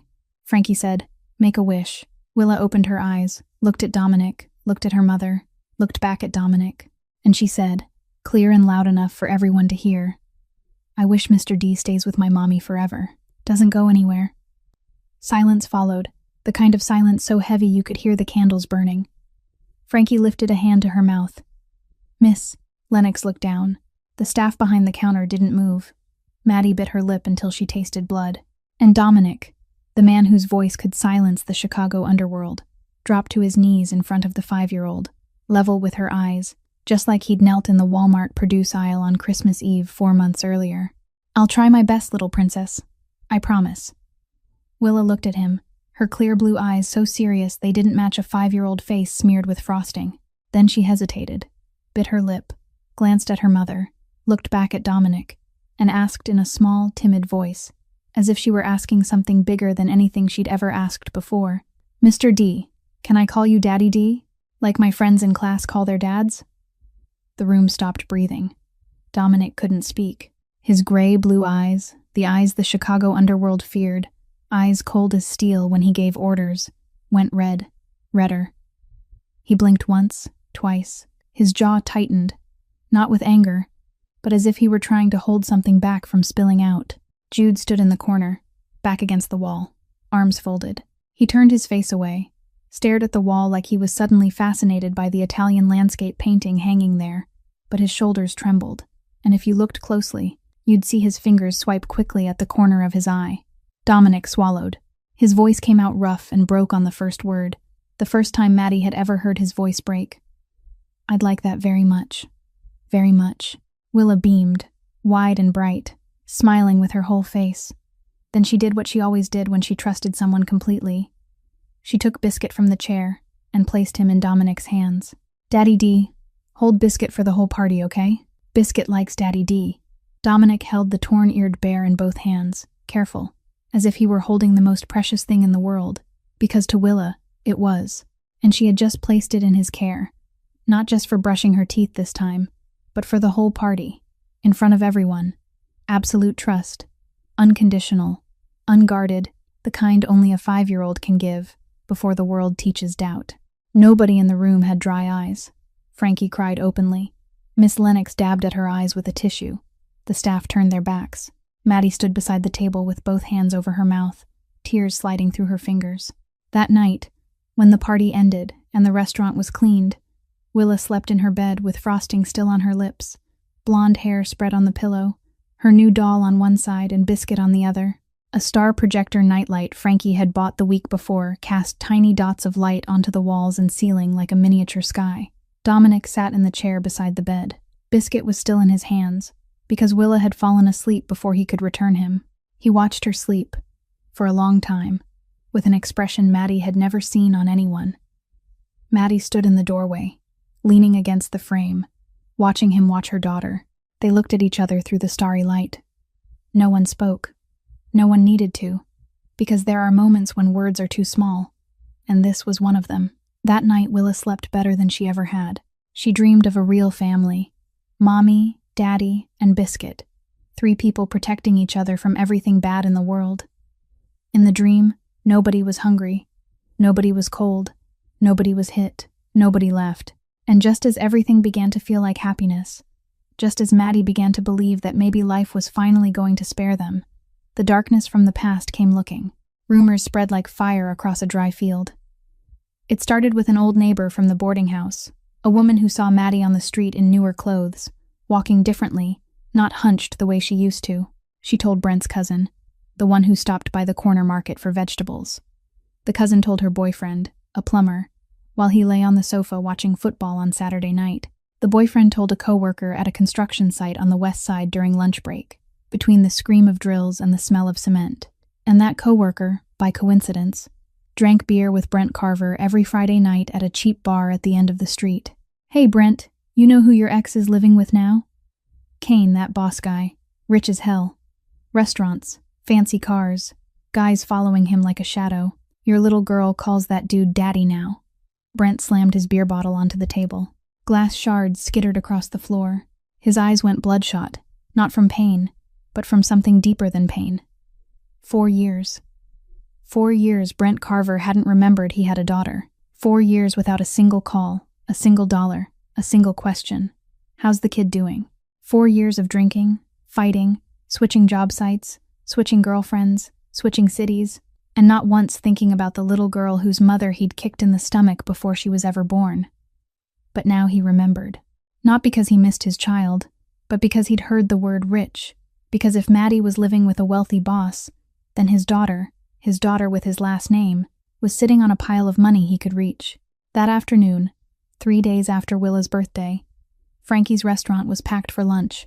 Maddie carried pasta plates through the tables, white apron on, hair tied back, steps quick and sure. Willa was upstairs with Miss Lennox. Her teacher had stopped by to read to her today. The restaurant door opened, not open normally, shoved hard, slammed into the wall, the impact snapping heads up at 3 tables near the entrance. Brent Carver walked in, 30 years old, tall, broad-shouldered, construction muscles, the kind made for hauling and for threatening. A dirty plaid flannel, sleeves rolled up, arms covered in tattoos, ripped knee jeans, mud-caked boots, and the smell of alcohol, cheap beer soaked into his clothes, his skin, his breath. A smell Maddie recognized before she even saw his face. A smell that had haunted her for 4 years, the smell of fists, the smell of a cold kitchen floor, the smell of the night she'd been 7 months pregnant, curled at the foot of the stairs with 3 broken ribs and blood in her mouth. "Bring my daughter out here." Brent's voice filled the restaurant, loud, ugly, loaded with threat. "I'm her father. I've got rights. Bring her out. Now." Maddie stood behind the bar, a pasta plate frozen in midair. She stopped hearing Brent's voice in the restaurant. She heard it in the old kitchen 4 years earlier. "Food's cold? What the hell did you cook?" She saw the fist, saw the room tilt, saw herself on cold tile with both arms over her belly, begging, "Don't, please." Maddie's hands shook. The plate slipped. It shattered. White ceramic scattered across the floor. Red tomato sauce splashed her apron. She didn't hear the crash. Her ears were full of ringing. Her breathing came in short, sharp pulls. Her chest clenched. Her eyes were wide, but she couldn't see anything except the old kitchen. The fist, the floor, the blood. Brent spotted her and grinned. The grin she remembered. The grin right before he hit. The grin that said, "You can't run." He strode across the room, past customers standing up and backing away, past servers frozen in place, straight to the bar. He grabbed Maddie's wrist, right where the old scar lay. His rough hand clamped hard over the scar she always hid beneath long sleeves. The scar from the time he'd twisted her arm behind her back until the bone crackled. Maddie screamed, not because of pain. She knew pain too well, but because of memory. Because that hand on that wrist, on that scar, yanked her straight back 4 years. Back to the kitchen floor, back to the stairs, back to the hospital, back to she fell off her bike. "Let go of her," Frankie shouted from the kitchen as she ran out, phone in her hand. "Get your hands off her. I'm calling the police." Brent didn't even look at Frankie. He didn't care. "Bring my daughter out, Maddie. I know she's upstairs. I'm her father." "You're nobody's father," Frankie screamed back, her finger already hitting buttons. But she wasn't calling the police. She was calling Dominic. 10 minutes. Maybe less. But to Maddie, it stretched like 10 years. 10 minutes with Brent's hand locked around her wrist, while he shouted about father's rights and the law and my daughter, and her body shook while her mind was trapped in the old kitchen from 4 years ago. Then the restaurant door opened again. Not shoved this time. Opened normally, softly, slowly. Dominic walked in, Jude behind him. 2 more men behind Jude, dressed in black, faces blank. The kind of faces that had learned expression was a luxury. Dominic didn't rush. He didn't shout. He didn't run. He walked in steady, measured steps, gray-blue eyes locked on Brent. And that calm, the calm of someone who didn't need to hurry because he already knew the outcome before the game even began, was more frightening than any screaming. He stopped 3 steps from Brent. He looked at Brent's hand on Maddie's wrist. He looked at the scar. He looked at Maddie's eyes, wide and wet. "Not here. Let go of her." His voice was cold, not loud, but everyone in the restaurant heard every word because the room had gone dead silent. "Right. Now." Brent turned, and for the first time he really saw the man standing in front of him. Taller than he was, broader than he was, but it wasn't the size that made Brent hesitate. It was the eyes. Eyes that said this wasn't a man who made empty threats. Jude stood behind Dominic, arms loose at his sides, relaxed. but it was the relaxation of someone who could snap a neck with one hand without changing his breathing. Brent tried to puff himself up. "Who the hell are you? That's my daughter. I've got rights." Dominic stepped close. So close Brent smelled expensive cologne instead of cheap beer. Dominic lowered his voice so only Brent could hear. "If you come back here, you'll wish you'd never remembered you have a daughter." No yelling, no loud threats. Just 6 quiet words spoken near his ear. But Brent Carver, the man who hit a pregnant woman, who kicked her downstairs, who didn't fear police or court, took a step back. Jude moved in, took Brent by the shoulder, guided him toward the door. Not rough, not needing to be, because one look into Jude's eyes was enough to tell Brent that resisting wasn't a smart choice. Brent went out the door, but he turned and yelled into the restaurant, at Dominic, at Maddie, at the air, at anyone willing to listen. "I'm taking my daughter back. I've got a lawyer. I've got rights. You just wait, Maddie. You just wait." The door slammed shut. The shouting faded, then disappeared. Only soft Italian music played from the speaker, as if nothing had happened. But Maddie knew. She knew Brent Carver better than anyone alive. She knew he didn't make empty threats. He would come back. He always came back. The restaurant door had already closed, but Maddie was still standing there, her right hand gripping her left wrist, right where Brent had just squeezed, right where the old scar lived, and she squeezed back, as if pressure alone could erase the feeling of his hand. But it didn't disappear. It stayed, branded into her skin like a burn, and his voice kept drilling through her mind. "My daughter," over and over, spiraling into her ears like a bit into wood. Then her legs folded. Not a fall, a collapse, as if someone had yanked the bones out of both legs at once, and Maddie slid down behind the bar, her back against the wooden cabinet, knees pulled tight to her chest, and her hands, both of them, moved on their own to her stomach, shielding it, holding it, the posture her body had carved into bone 4 years ago, the posture of a 7 months pregnant woman when fists and boots came flying, the posture of the woman curled at the foot of the stairs with 3 broken ribs and blood in her mouth. There was no one inside her now to protect, but her body didn't know that. Her body remembered, and the body always remembers. Her eyes were wide, but she wasn't seeing the restaurant. Her gaze flicked left, searching for an exit. Flicked right, searching for an exit. Instinct, reflex, because 4 years ago she had to know which door was closest when Brent finished his 3rd bottle. And 4 years later, her body was still looking for a way out. She made herself small, shoulders closing in, chin dropping, her whole frame curling like a child hiding in a corner. The old defense, be as small as possible because smaller means fewer hits. Smaller means maybe he won't see you. Smaller means maybe the fist goes over your head instead of into your face. Frankie knelt beside her with a hand on her shoulder, saying something, but Maddie couldn't hear. Her ears were ringing. There was only the thud of her heart and Brent's voice looping. "My daughter, I've got rights. You just wait." Dominic stood a few steps away and didn't come closer, because whether by instinct or by the hard precision of a man who'd learned to read pain in other people's faces, he understood that a man moving toward her right now would be the worst possible thing. So he stayed still and waited. 5 minutes, 10 minutes, until Maddie's breathing slowed, her heartbeat slowed, and her eyes began to see the restaurant again instead of the old kitchen. She looked up and saw Frankie, saw Dominic, saw the restaurant floor instead of the kitchen tile, and remembered where she was. "Willa," she said, her first word. And then, "Willa's upstairs. Did she hear?" Frankie shook her head. "No, miss. Lennox and the kid are upstairs. The door was closed. They didn't hear anything." Maddie forced herself up, clinging to the bar, legs still trembling, then climbed the stairs 1 step at a time, wiping her eyes with her sleeve before she opened the door. But it was useless, because the moment she stepped in, Willa was sitting on the floor with Miss Lennox, a book open in front of them, Biscuit beside her, and the little girl looked up at her mother and knew immediately. She didn't need to hear the shouting. She didn't need to see Brent. She only needed to see her mother's eyes. The instinct of a child raised around violence recognizes fear on an adult's face faster than anyone else. "Mommy, are you crying? Who hurt you?"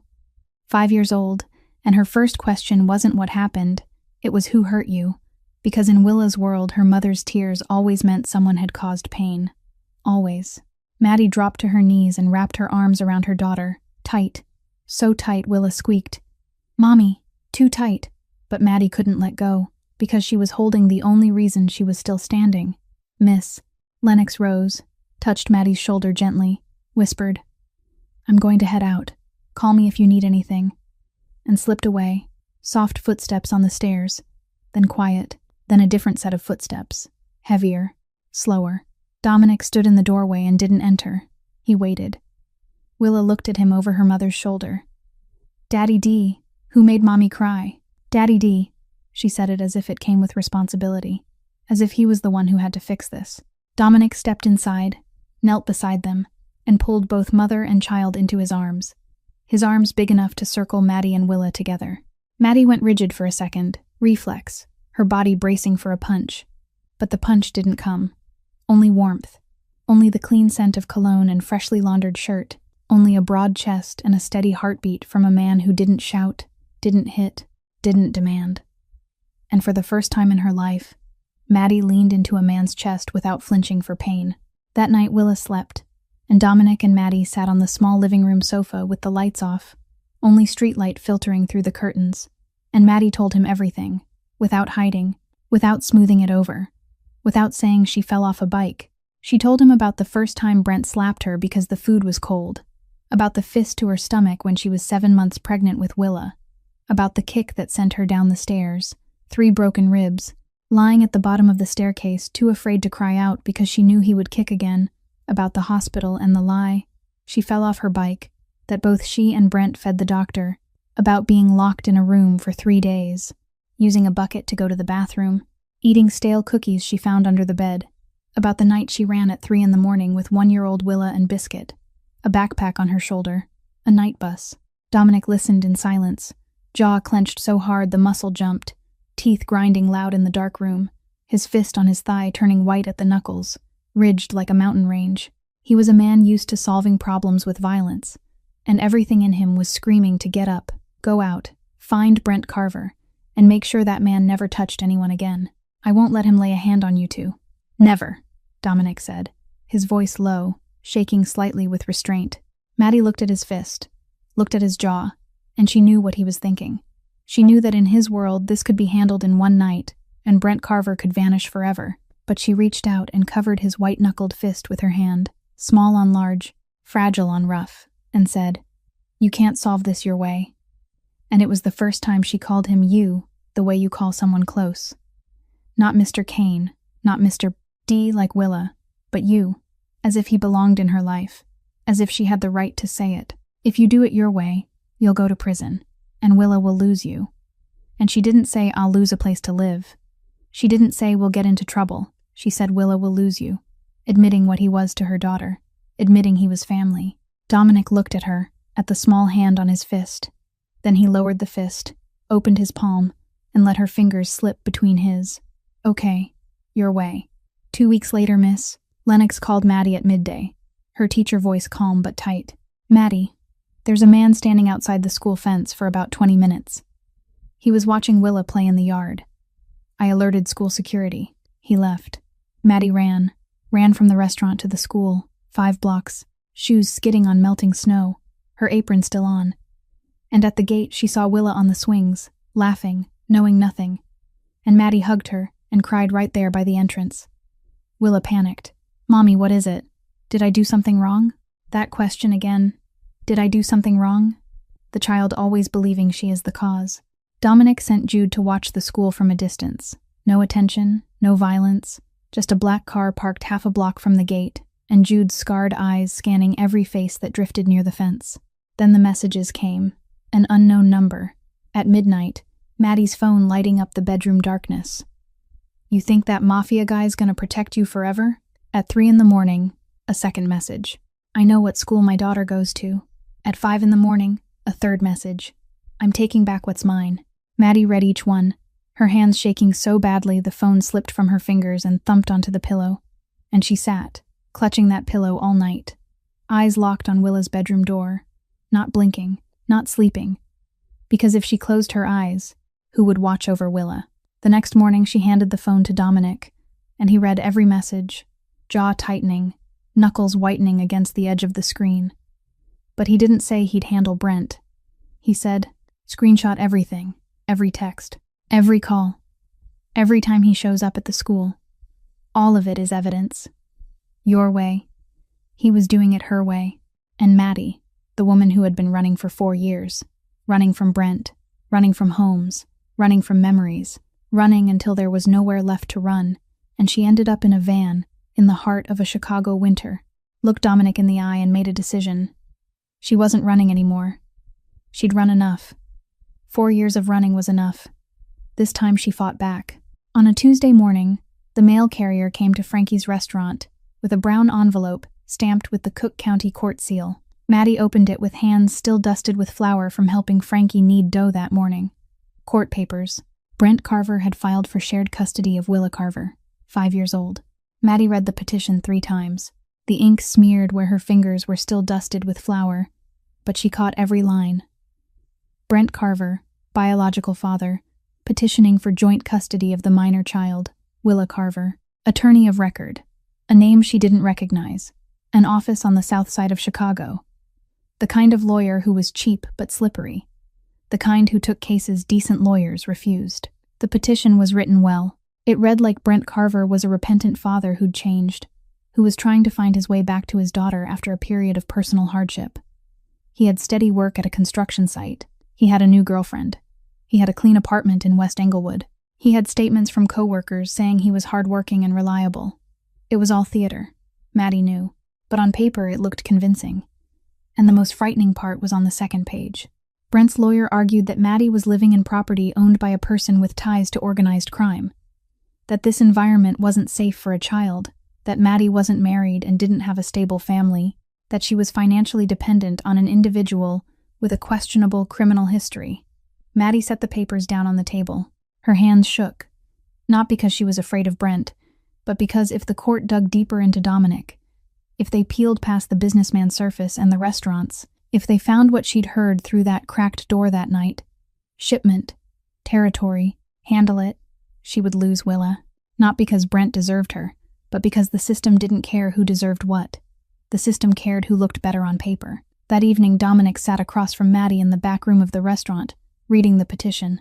He read slowly, carefully, eyes tracking each line. Then he set it down, picked up his phone, and made a call. Raymond, I need you. Now. Raymond Stein arrived the next morning, 55 years old, silver hair, gold rim glasses, gray suit, shoes polished to a mirror shine, brown leather briefcase, one of the top family lawyers in Chicago, $800 an hour, the kind of lawyer ordinary people couldn't afford, but Dominic wasn't ordinary. Raymond sat down, opened his case, took out a pen, and listened. He listened as Maddie told it from the beginning. He listened as Dominic added details. He read the petition. He read the threatening texts. He read the police reports Maddie had kept copies of from 3 domestic violence calls. Then he set his pen down. Brent Carver has legal standing because he's the biological father. That's the truth, and the court will consider it. Maddie's hands clenched under the table. But, Raymond continued, calm. He has a history of violence, 3 police reports, 1 hospitalization, 3 broken ribs, a doctor noted suspected domestic abuse. He's been stalking the preschool. He's sent threatening messages. If we build enough evidence, the court will lean toward Maddie. He paused and looked at Dominic, then back at Maddie. However, they will attack the relationship with Dominic. Not married. Living in his property. Financial dependence. They'll argue this isn't a stable family. Raymond tapped his pen on the table. If you two marry, and Dominic petitions to adopt Willa, then in court, this becomes a complete family. Father, mother, child, stable, legal. Brent loses his main argument. Silence filled the room. Maddie looked at Dominic. Dominic looked at Maddie. Raymond looked at both of them, knowing he'd just tossed a grenade onto the table. Mr. Stein, give us a minute, Dominic said. Raymond nodded, took his briefcase, stepped outside, and closed the door. The back room of the restaurant. Just the 2 of them. Yellow desk light. The smell of cold espresso. I can't marry you just to win a case, Maddie said softly, eyes on the table. That isn't fair to you. You shouldn't have to carry this. Dominic was quiet for a moment.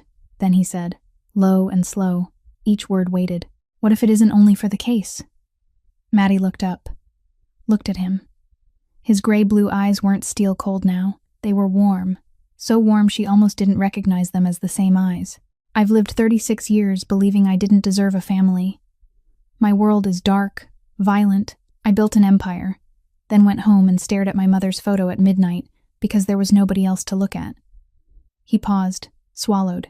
Then that Christmas night I stood in a supermarket and heard a mother kneeling in a produce aisle, crying, apologizing to her daughter because she couldn't afford dinner. I couldn't walk away, not because I'm good, but because you were braver than anyone I've ever met. You knelt on a supermarket floor in front of 100 people and apologized to your child. I'm used to grown men who can't meet my eyes, but you knelt down and told the truth to a 4-year-old because you couldn't bear to lie to her one more time. He looked down at his hands, big hands, rough, thick knuckles, and then Willa handed me Biscuit. Do you understand? My whole life nobody has ever trusted me enough to hand me what matters most to them. People fear me, people obey me, people lower their heads for me, but nobody trusts me. His voice cracked slightly. Until a 4-year-old girl put a torn-eared teddy bear in my hands and said, "Hold him for me." That was when I knew I wasn't walking away from you two. Not because of court, not because of pity, but because I want to deserve that trust. Every day. Maddie cried, tears sliding silently down her cheeks. The last time I trusted a man, I got a scar, she said, and she held out her wrist without hiding it, without covering it. The first time she let him see the scar fully under the light. Dominic took her hand, gentle. His fingers traced the raised lines, the place where bone had nearly broken under Brent's grip, and he whispered, "These hands will never leave another scar. These hands are only for protecting you." Maddie looked at his hand on her wrist, large covering small, rough against fragile, the hand the underworld feared touching her scar like it was sacred. "Yes," she said, "I agree." That night they told Willa. She sat on the sofa with Biscuit on her lap, eyes wide, looking from her mother to Dominic. "Daddy D is gonna be daddy for real, Mommy? Like, real? Maddie nodded and couldn't speak because her throat tightened.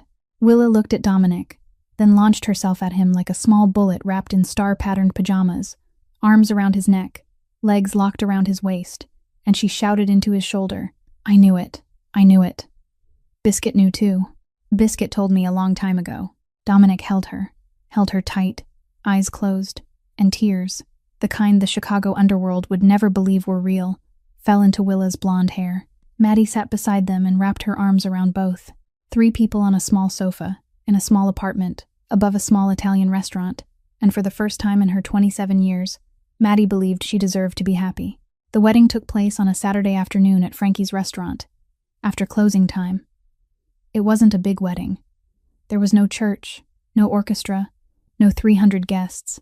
There was only the small restaurant, the tables and chairs pushed to the sides, fresh flowers Frankie had bought at the market early that morning, arranged in glass jars lined along the bar, and April sunlight slipping through the windows and spilling gold across the wooden floor.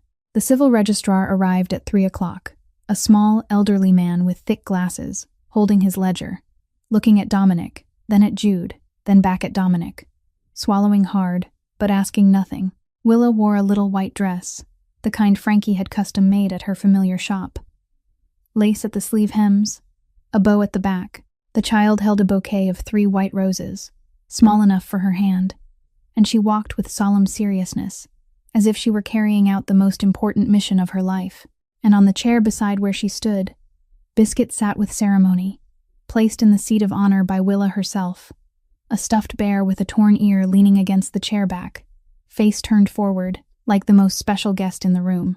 Maddie wore a simple cream dress, not expensive, bought at a store near home, but when she stepped out from the staircase, blonde hair falling to her shoulders, blue eyes bright, Frankie covered her mouth and cried right where she stood.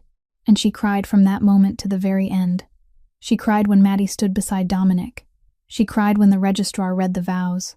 She cried when she saw Willa standing between 2 adults, so tiny, holding flowers, looking up at her mother and then at Daddy with an expression so serious it was almost funny. Jude stood behind Dominic, in the position he knew by heart. Black vest, black shirt, a scarred face gone cold. The man the entire Chicago underworld called the Shadow. The man no one ever wanted to see step into their room at midnight. He stood with his arms folded, jaw set, eyes forward. But when Dominic said, "I do," Jude turned his face to the side. He stared at the wall. His right hand left his left, rose, and he quietly wiped the corner of his eye with a neatly folded white handkerchief tucked in his vest pocket. Fast, discreet. But Frankie saw it, and she smiled through her tears, because it was probably the most beautiful thing she'd ever seen in her life. The shadow of the Chicago underworld crying at a wedding. Dominic said, "I do," in the voice he used every day to give orders. Low, clear, without hesitation. But this time his voice trembled. It trembled on the word do. Only slightly, almost no one would notice. But Maddie stood beside him, and she heard it. She heard the most powerful boss in Chicago break on the smallest 2 words he'd ever said. The registrar offered the marriage certificate, a pen. Dominic took it, set the tip to the paper, and stopped. 1 second. This hand had signed so many things. Contracts, orders, documents whose contents were never spoken of in public. This hand had signed dangerous things, dark things, things that kept people awake at night. But this was the first time this hand signed something truly good. He signed. Maddie signed. Done. Willa looked at the 2 adults. Then she slipped between them, took her mother's hand with her left, took Dominic's hand with her right. She tipped her face up and asked, in a clear, innocent voice, "Now we're a real family, right, Mom? Really real? No one can take it away?" Maddie knelt down to her daughter's eye level. "Yes, sweetheart. It's real now. No one can take it away." Willa grinned wide, turned to Dominic and said, "Daddy, pick me up." Dominic lifted her, and Willa wrapped one arm around his neck, the other still holding the flowers, legs swinging in her white dress, and she shouted, "Biscuit! We're a family now, Biscuit!" The stuffed bear with the torn ear sat in its chair, silent, but if bears knew how to smile, then Biscuit was definitely smiling right then. That evening, after Willa fell asleep, Dominic sat downstairs with Jude. The restaurant was dark. 2 cups of espresso. 2 men who'd walked together through every shadow for 15 years. Dominic said, in an even voice, "I'm going to pull out. Slowly. Hand it over to you. Legal business, the restaurant, real estate, enough to live without having to touch anything on the other side." Jude looked at him. For a long time. "Boss, are you sure?" 15 years. That's not something easy to quit. Dominic looked up at the ceiling, where above them was the small apartment, where Willa was sleeping with Biscuit and Maddie was sitting beside the bed watching her child. "My mother always said I was her kind-hearted son. For 36 years, I proved her wrong." He looked at Jude. "It's time to prove her right." Jude nodded, slowly. He didn't say more.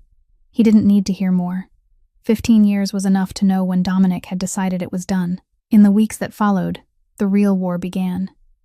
Not a war on the streets, a war on paper. Raymond Stein turned the back room of the restaurant into a war room. A wooden table covered with files, arranged in chronological order. Numbered, labeled, police records. 3 times Maddie reported domestic violence. The first time, slaps and punches. A swollen face. Photos taken at the precinct. The second time, a kick to the belly when she was 7 months pregnant. An emergency hospital admission. The doctor noting suspected domestic violence, but the victim refused to press charges. The third time, shoved down the stairs. 3 broken ribs. Photos of bruising from shoulder to hip. The doctor writing, "Patient says bicycle fall, inconsistent with injuries." Willa's medical file. Every checkup, every vaccination, every routine visit since she came to Frankie's. The accompanying person always listed as Dominic Kane, father. Brent Carver, for 4 years, didn't appear in a single medical record for his daughter. Not once. A letter from Miss Lennox, handwritten, 3 pages. When Willa came to my class, she was the shyest little girl I'd ever met in 20 years of teaching. She spoke to no one. She played with no one. She hid food in her coat pockets. 6 months later, she changed completely. Happy, confident, always talking about Daddy with shining eyes. I've never seen a child recover so quickly and so beautifully, and I believe the current family environment is the reason. Threatening messages, screenshots, printed, numbered, a stalking report at the preschool. Witnesses, Frankie, 3 restaurant employees, the downstairs neighbor, Miss Lennox, all ready to go to court. Raymond stacked everything into a brown leather briefcase, closed it, looked at Maddie and Dominic. We've got enough. Solid file, strong witnesses, clear evidence. He paused, took off his glasses to wipe them, put them back on. And then he said the sentence Maddie feared most. There's one more thing. In a custody dispute involving a child under 6, the judge may want to speak privately with the child. No lawyers, no parents, just the judge and Willa. Maddie went pale. Willa, 5 years old, sitting alone in front of a judge, answering questions about family, about father, about mother, about everything. She would have to speak for herself, choose for herself, face it herself, and no one would be there to protect her. Willa knew. No one told her, but she knew. Children always know. They hear the things adults think they can't hear. They read fear on a mother's face faster than any lawyer or judge ever could. And Willa, the 5-year-old who'd lived through more than any child ever should, knew that that man was coming back, not back to the restaurant, back in a place adults called court, where someone would decide who she belonged to. The fear arrived before there was even a trial date. It began with food. Maddie changed Willa's sheets and found, under the pillow, 2 packets of cookies, a box of fruit juice, a banana gone brown, hoarding food, a habit the little girl had abandoned in the first month in the apartment, when she'd understood the refrigerator would always have food and no one would take it away. But now, it was back, because in Willa's mind, if that man took her, she'd need food, because the last time she didn't have a home, she was hungry, then it was sleep. Willa didn't sleep alone anymore. She lay between Maddie and Biscuit, her hand clenched in her mother's shirt. And if Maddie shifted, Willa startled awake and screamed, "Mommy! Mommy, are you here?" The cry tore through the night, pure panic, as if she'd just dreamed her mother vanished. Every night before bed, Willa pulled her mother to the bedroom door and checked the lock. "Is it locked, Mom? Is it locked tight?" Then she asked, her voice small and shaking, "Does that man have a key to our house?" Maddie shook her head. "No, sweetheart, he doesn't." But Willa still checked the lock one more time before climbing into bed. And the question that repeated every day, every morning, every noon, every night, like a record stuck in a groove. "Is that man going to take me, Mom? I don't want to go. I want to stay with you and Daddy. I don't want to go."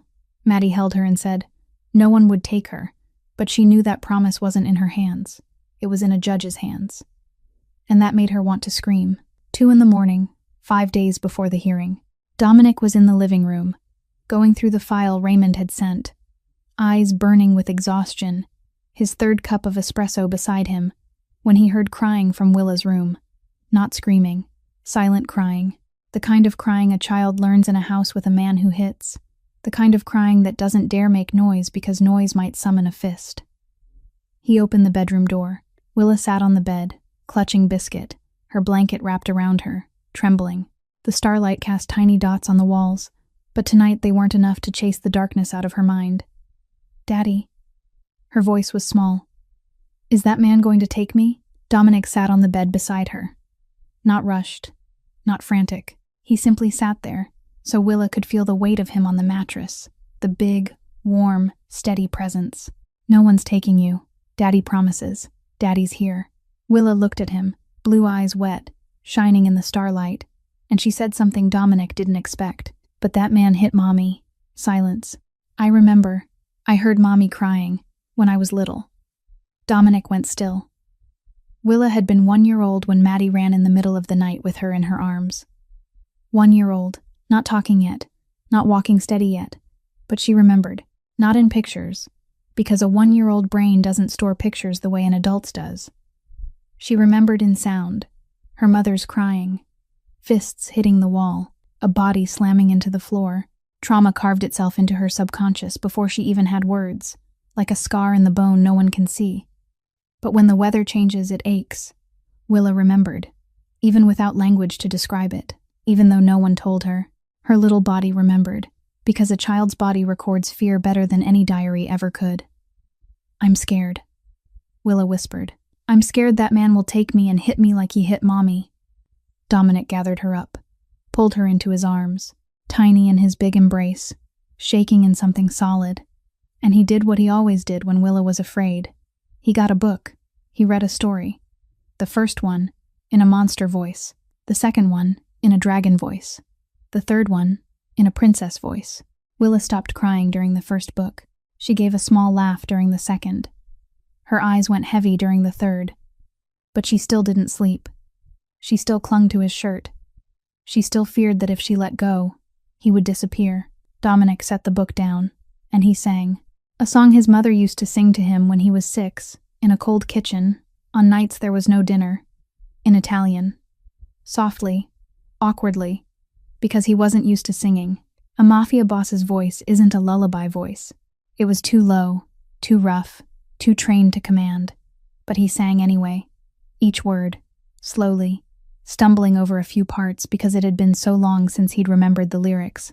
And Willa, a 5-year-old haunted by a ghost from the past, lay on the chest of the most powerful boss in Chicago, listening to an awkward song in a language she didn't understand, and she fell asleep, deep asleep because of warmth, because of the steady heartbeat under her ear, because of the big hands holding her close, because of a safety no words could fully describe. Dominic didn't dare move. She slept on his chest, Biscuit wedged between them, and he sat there all night, back against the headboard, eyes on the ceiling, arms around his daughter, not shifting an inch, because if he moved she would wake and the fear would return. The morning before the hearing, Maddie woke early and went downstairs to make coffee. She reached for a glass on the shelf, and her eyes landed on a sheet of paper on the kitchen table. White paper, torn from a drawing pad, crayon, letters crooked and leaning, some reversed, some missing strokes. The handwriting of a 5-year-old writing in the dark, maybe while Maddie and Dominic slept, maybe by the starlight on the ceiling, maybe with every ounce of courage she had. Dear Juge, please don't take me away. My daddy is good. He reads me stories every night. He holds Biscuit careful. Please let me stay. Willa. Maddie read it. Read it again. Read it one more time. Then her legs gave out. She sank onto the kitchen floor, covered her mouth with her hand, and cried. Cried without sound. Cried because her 5-year-old daughter, in the middle of the night, alone, had sat down and written a letter to the judge with crayons. Because she didn't know what else to do. Because she didn't have a lawyer. She didn't have money. She didn't have power. She only had 12 crayons and a plea written in misspelled words. Please let me stay. Please let me stay. 10 minutes later, Dominic found Maddie on the kitchen floor. He knelt beside her. She handed him the paper. He read it, slowly, one crooked word at a time. He holds Biscuit careful. He holds Biscuit carefully. Dominic folded the paper. Carefully, gently, the way you fold something more precious than any contract he'd ever signed. He slipped it into the inside pocket on the left, closest to his chest. He would keep that letter for the rest of his life. He looked at Maddie. His eyes were red, but he didn't cry. His jaw was set, but not clenched. His voice was low and steady, every word carrying the weight of a vow. If I have to use everything I've got, money, connections, power, I will. But you're right, I'll do it the right way. For Willa. Because this is the first time in my life I want to do what's right instead of what's easy. Maddie took his hand. On the kitchen floor, morning light slid through the white curtains, and she nodded. The next morning, the 3 of them were dressed neatly. Maddie wore a gray dress, hair pulled back, spine straight, hands steady, because today she wasn't allowed to shake. Dominic wore a black suit, white shirt, gray tie, hair slicked back, and in the inside pocket on the left was the crayon letter written by a 5-year-old. Willa wore a blue dress, blonde hair braided into 2 plaits, small black shoes, polished shiny. Biscuit was hidden in her coat pocket, only the head peeking out, one loose eye staring at the world outside, and at Willa's collar, a tiny tie, gray, the same as Dominic's. Because that morning, watching Daddy fix his tie, she'd said, I want to look like Daddy. Dominic knelt, took a neatly folded pocket square, and tucked it at Willa's collar into a tiny tie. She looked down at her chest, looked up at Daddy, and smiled. Like Daddy. Like Daddy. Those 2 words weighed more than any evidence Raymond Stein had stacked inside that brown leather briefcase. The 3 of them stepped out the door. April sunlight. A soft wind. The black Mercedes waited at the curb, Jude standing there holding the car door open. And none of them knew that in a few hours, in a Cook County courtroom, everything would change forever. Cook County Court, 7th floor, courtroom 12. An April morning, snow melting on the stone steps, water dripping from the awning onto the sidewalk like a countdown. Maddie sat on the left side of the courtroom, spine straight, hands on her lap, clenched so hard her knuckles blanched white. Dominic sat beside her, shoulder to shoulder, present, steady, silent. Raymond sat in front, the brown leather briefcase open on the table, files stacked neatly in chronological order. Willa sat between Mommy and Daddy, her feet not reaching the floor, swinging lightly, biscuit hidden in her coat pocket, the tiny tie made from Dominic's pocket square still pinned at her collar. Across the room, Brent Carver sat beside his attorney, clean-shaven, hair neatly combed, a borrowed gray suit, a little too wide in the shoulders, a little too tight at the stomach, the kind of rental suit worn for occasions when you have to look respectable. He sat up straight, hands on the table, trying to look like the remorseful father his lawyer had instructed him to perform. But his eyes were still red, the eyes of a man who drank last night, and when he looked toward Maddie, that look wasn't a father missing his child.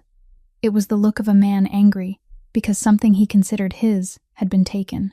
Judge Margaret Holloway, 62 years old, short-cut silver hair, reading glasses perched on the bridge of her nose, sat above them and looked down at both sides. She showed no expression. After 30 years on the bench, she'd heard enough stories to know the truth never lived in speeches. It lived in the spaces between them. Brent's attorney began. His voice was cunning, slick, the kind of voice trained to twist language into whatever shape it needed. Your Honor, my client is the child's biological father. He has changed, he has stable employment, he has suitable housing. Meanwhile, the child's mother currently resides in property owned by an individual with questionable associations, and the marriage occurred hastily right before this hearing, which clearly suggests calculation, rather than genuine affection. This environment is not stable for a child. Raymond rose, calm, unhurried. He opened the brown briefcase and began placing bricks on the table, one by one. Police reports, 3 occasions on which Maddie reported domestic violence. The first time, slaps and punches. The second time, a kick to the abdomen when she was 7 months pregnant. The third time, shoved down the stairs. Hospital records. 3 broken ribs, the doctor stating plainly. Injuries inconsistent with bicycle accident as reported by patient, suspected domestic violence. Photographs taken at the hospital, bruising from shoulder to hip. Images Maddie couldn't bear to look at again, but the court needed to see. Threatening messages, 3 of them, printed out, time-stamped. A stalking report from the preschool, signed by Miss Lennox and the school security guard. Miss Lennox's letter, 3 pages, describing Willa's transformation from a timid, frightened child into a happy, confident one. Willa's medical file, every appointment, the accompanying person listed as Dominic Kane, Brent Carver, absent. 4 years. Not once. Witnesses. Statements from Frankie, restaurant staff, Miss Lennox. It all lay on the judge's table. A tall stack of paper. Heavy, each page a piece of truth Brent Carver couldn't act his way through in a borrowed suit. Raymond called Dominic to testify. Dominic stood. Black suit, white shirt, gray tie, spine straight. He walked to the stand, placed his hand on the Bible, swore the oath, and sat. His voice was low and clear, steady. I met Maddie and Willa on Christmas night in a Walmart.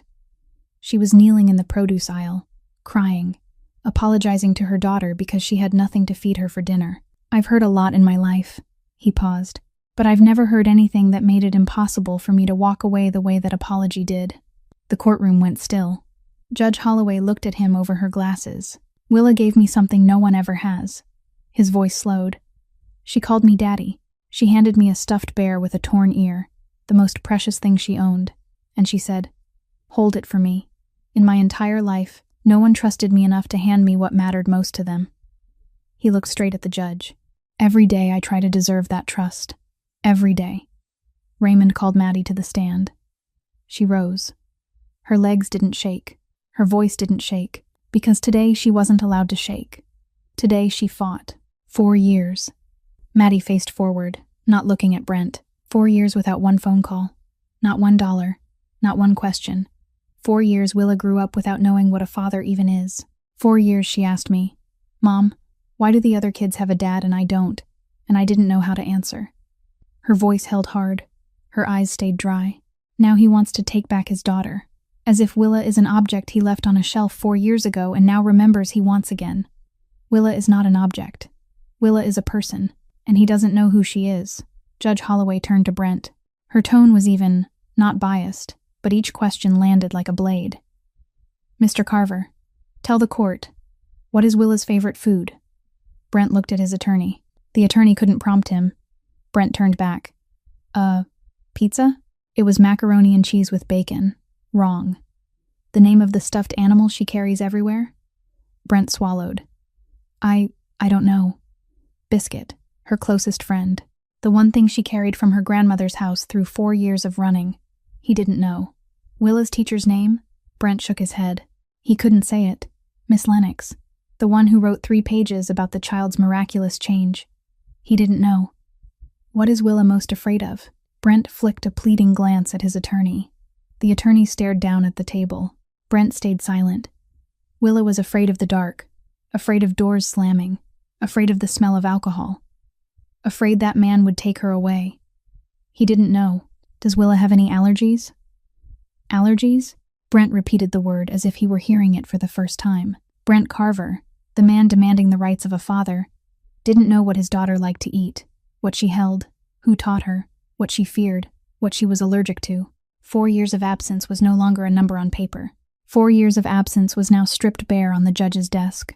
5 questions, 5 empty spaces, 5 silences. Judge Holloway wrote notes. No expression. Then she lifted her head. The court wishes to speak privately with the child. No attorneys, no parents, only me and Willa. Maddie gripped the chair, looked at Willa. The little girl sat still, feet swinging, biscuit in her pocket. She looked at Mommy, looked at Daddy. Then she did what she always did. She pulled Biscuit out of her coat pocket and handed him to Dominic.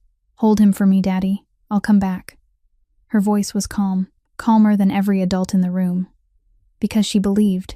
She believed that when she returned, Daddy would be there. Biscuit would be there. Mommy would be there. Nothing would change. Dominic took Biscuit in both hands, carefully, the way he always did, the way he had the first time Willa placed that torn-eared bear in his hands at the restaurant, the way he did at the birthday party, the way he did when she brushed her teeth. Daddy's right here. Go on, princess. Willa slid off the chair and followed Judge Holloway. Small steps. Her black shoes tapping softly on the courtroom's wooden floor, the tiny tie at her collar, the blue dress, blonde hair braided into 2 plaits, 5 years old. Walking into the judge's chambers alone, without an attorney, without Mommy, without Daddy, without Biscuit. The door closed. A soft click cut through the silence like a gunshot. Maddie grabbed Dominic's hand, squeezed until both their fingers went white. Dominic squeezed back. His other hand held Biscuit to his chest, and in the inside pocket on the left, the crayon letter lay still, each crooked word burning through the fabric. Please let me stay. They waited. The courtroom held its breath. The clock on the wall ticked. Brent sat on the other side, scratching at his wrist, eyes down.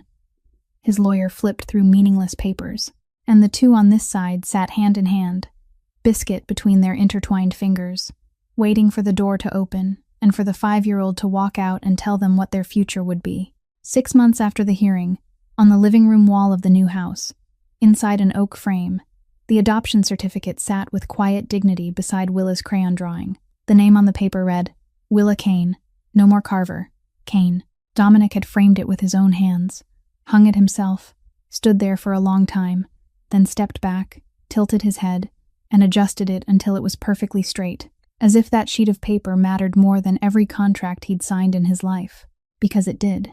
The new house sat in the suburbs outside Chicago, a quiet neighborhood with maple trees lining both sides of the street, the kind of place where kids rode their bikes along the sidewalk and neighbors waved to one another in the morning.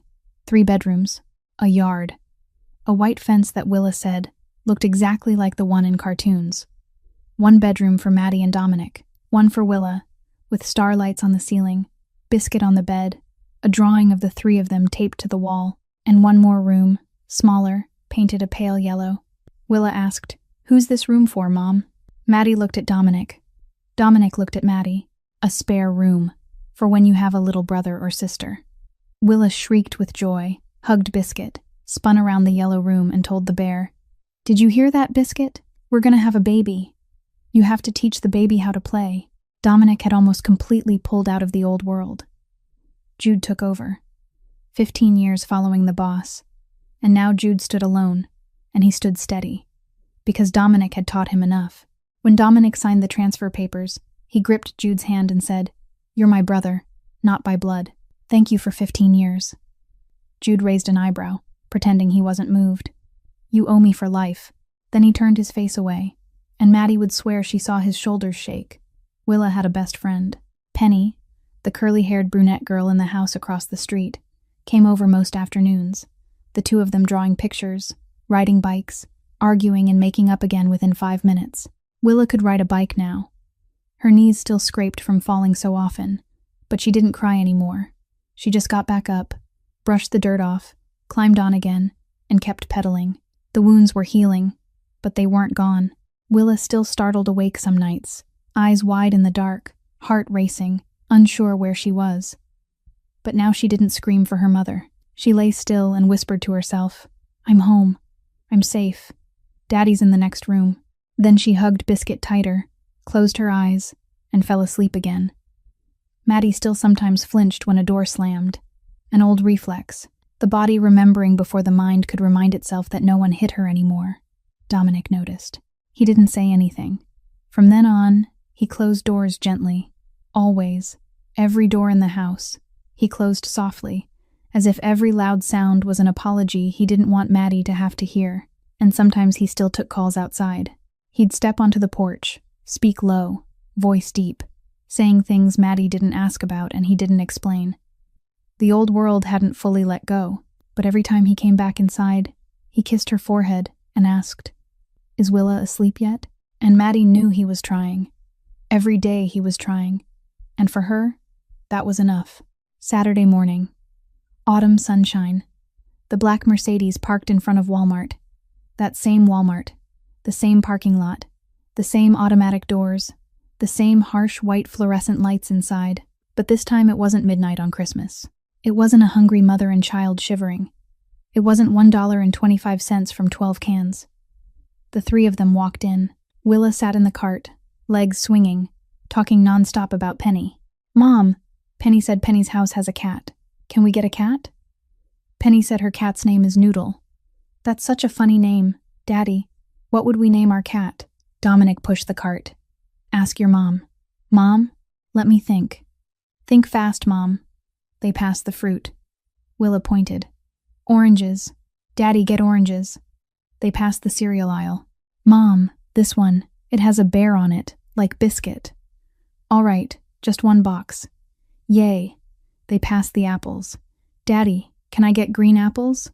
"Ask your mom, sweetheart." "Mom?" "Yes." "Yay, Mommy, Daddy." 2 words stitched together in almost every sentence. The most ordinary words in the world. The words millions of children say every day without thinking. But to Willa, those words were everything. Home, warmth, a full belly, safety, everything she hadn't had 7 months earlier. Then the cart rolled past the produce section. Maddie stopped. For 1 second, she looked down at the floor, that patch of tile, the place where 7 months ago, on Christmas night, she'd knelt, her knees aching against cold tile, her hand holding her daughter's tiny hand, and cried, and said the sentence she would remember until she died. "Forgive me, sweetheart. There's no dinner tonight." She remembered. The sting in her knees. Willa's cold fingers in her own.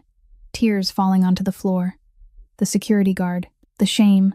The hopelessness. All of it. Dominic took her hand. His big hand wrapped around her smaller one. He didn't speak. He didn't have to. He remembered too. The woman kneeling in the middle of the store that he couldn't walk away from. The 4-year-old with red-rimmed eyes. The night he parked on a corner and stared at his mother's photo. They stood there for one breath.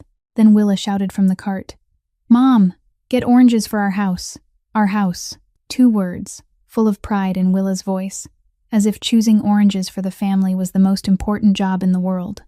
Maddie moved again. She picked out oranges, put them in the cart. At the checkout, an elderly woman behind them looked at the 3 of them and smiled gently. "Such a beautiful family. That little girl looks just like her daddy." Willa didn't look like Dominic at all. Blonde hair, blue eyes, a small nose. Nothing like the dark-haired, gray-eyed, broad-shouldered man pushing the cart, but the way Willa leaned her head into Dominic's hand as she sat there, the way he bent to wipe her face with a paper napkin, the way the two of them smiled at something Maddie couldn't quite hear, that told the whole story. Family wasn't made by blood. Family was made by choice. On the way home, Willa fell asleep in the car, head tilted, Biscuit hugged tight, mouth slightly open. Dominic drove, eyes on the road, glancing at the rearview mirror now and then, to check Willa sleeping. Then he looked at Maddie. "I remember you said you didn't have anything to give me, that night in the store." "Yeah, you were right." He looked in the mirror again, at Willa sleeping. "You only had the best daughter in the world, the bravest heart I've ever met, and enough strength to turn a man like me into someone better. Nothing at all." Maddie looked at him. "You're stupid. I'm your stupid." That night, dinner was on the table. 3 of them. Willa told jokes, the kind 5.5-year-olds tell. No beginning and no end. The punchline being her own laughter before she even finished. Dominic laughed too loud on purpose, slapped the table, acting so over the top that Maddie laughed at both of them, laughed at Willa's terrible jokes and laughed at Dominic's terrible acting. After dinner, story time. The sofa. Willa lay in the middle. Biscuit lay beside her. Dominic read, monster voice rumbling low, dragon voice growling, princess voice comically high. Willa laughed until she rolled, then yawned, then her eyes went heavy, then she fell asleep. Halfway through the second book, a smile still lingering at the corners of her mouth. Dominic lifted her, gentle, carried her to bed, tucked her in, set Biscuit beside her, turned on the starlights. He leaned down and kissed her forehead. "Good night, princess." He stepped out, closed the door, very softly. Maddie stood at Willa's doorway, watching her sleep through the small crack left open. The starlight scattered across the ceiling, across the wall, across the blonde hair spread on the pillow. Willa slept, Biscuit in her arms. No nightmares, no food hidden under the pillow, no screaming for her mother, no checking locks, no fear, no hunger, no cold. And Maddie thought about the woman she'd been 7 months earlier, the woman kneeling on a supermarket floor, $1.25 in her hand, tears on cold tile, apologizing to her daughter for having nothing to eat. The woman sleeping in a van in the middle of winter at 4 degrees below zero, under a thin blanket, holding her child, counting each hour until morning. The woman with a scar on her wrist and a fear of men carved into her bones. That woman, from broken pieces, with a man the world called a monster but her daughter called Daddy, had rebuilt. Not perfect. Never perfect. The scar still on her wrist, the nights she still jolted when a door slammed, the calls in the yard she didn't ask about. But there was a home. There was dinner. There was a family. There was a man who closed every door gently for her, who read dragon voices for their child, who held Biscuit carefully, because that was what mattered most. Willa slept, a 5.5-year-old sleeping in her own room, in her own house, with her own family, safe, loved, happy, the way every child in the world deserves to live. Maddie's story, Willa's story, and Dominic's story wasn't a fairy tale. There was no magic, no perfect prince. There was only a mother braver than she knew, a child stronger than any child should ever have to be at that age, and a man who chose to change because, for the first time in his life, someone believed he was worth it.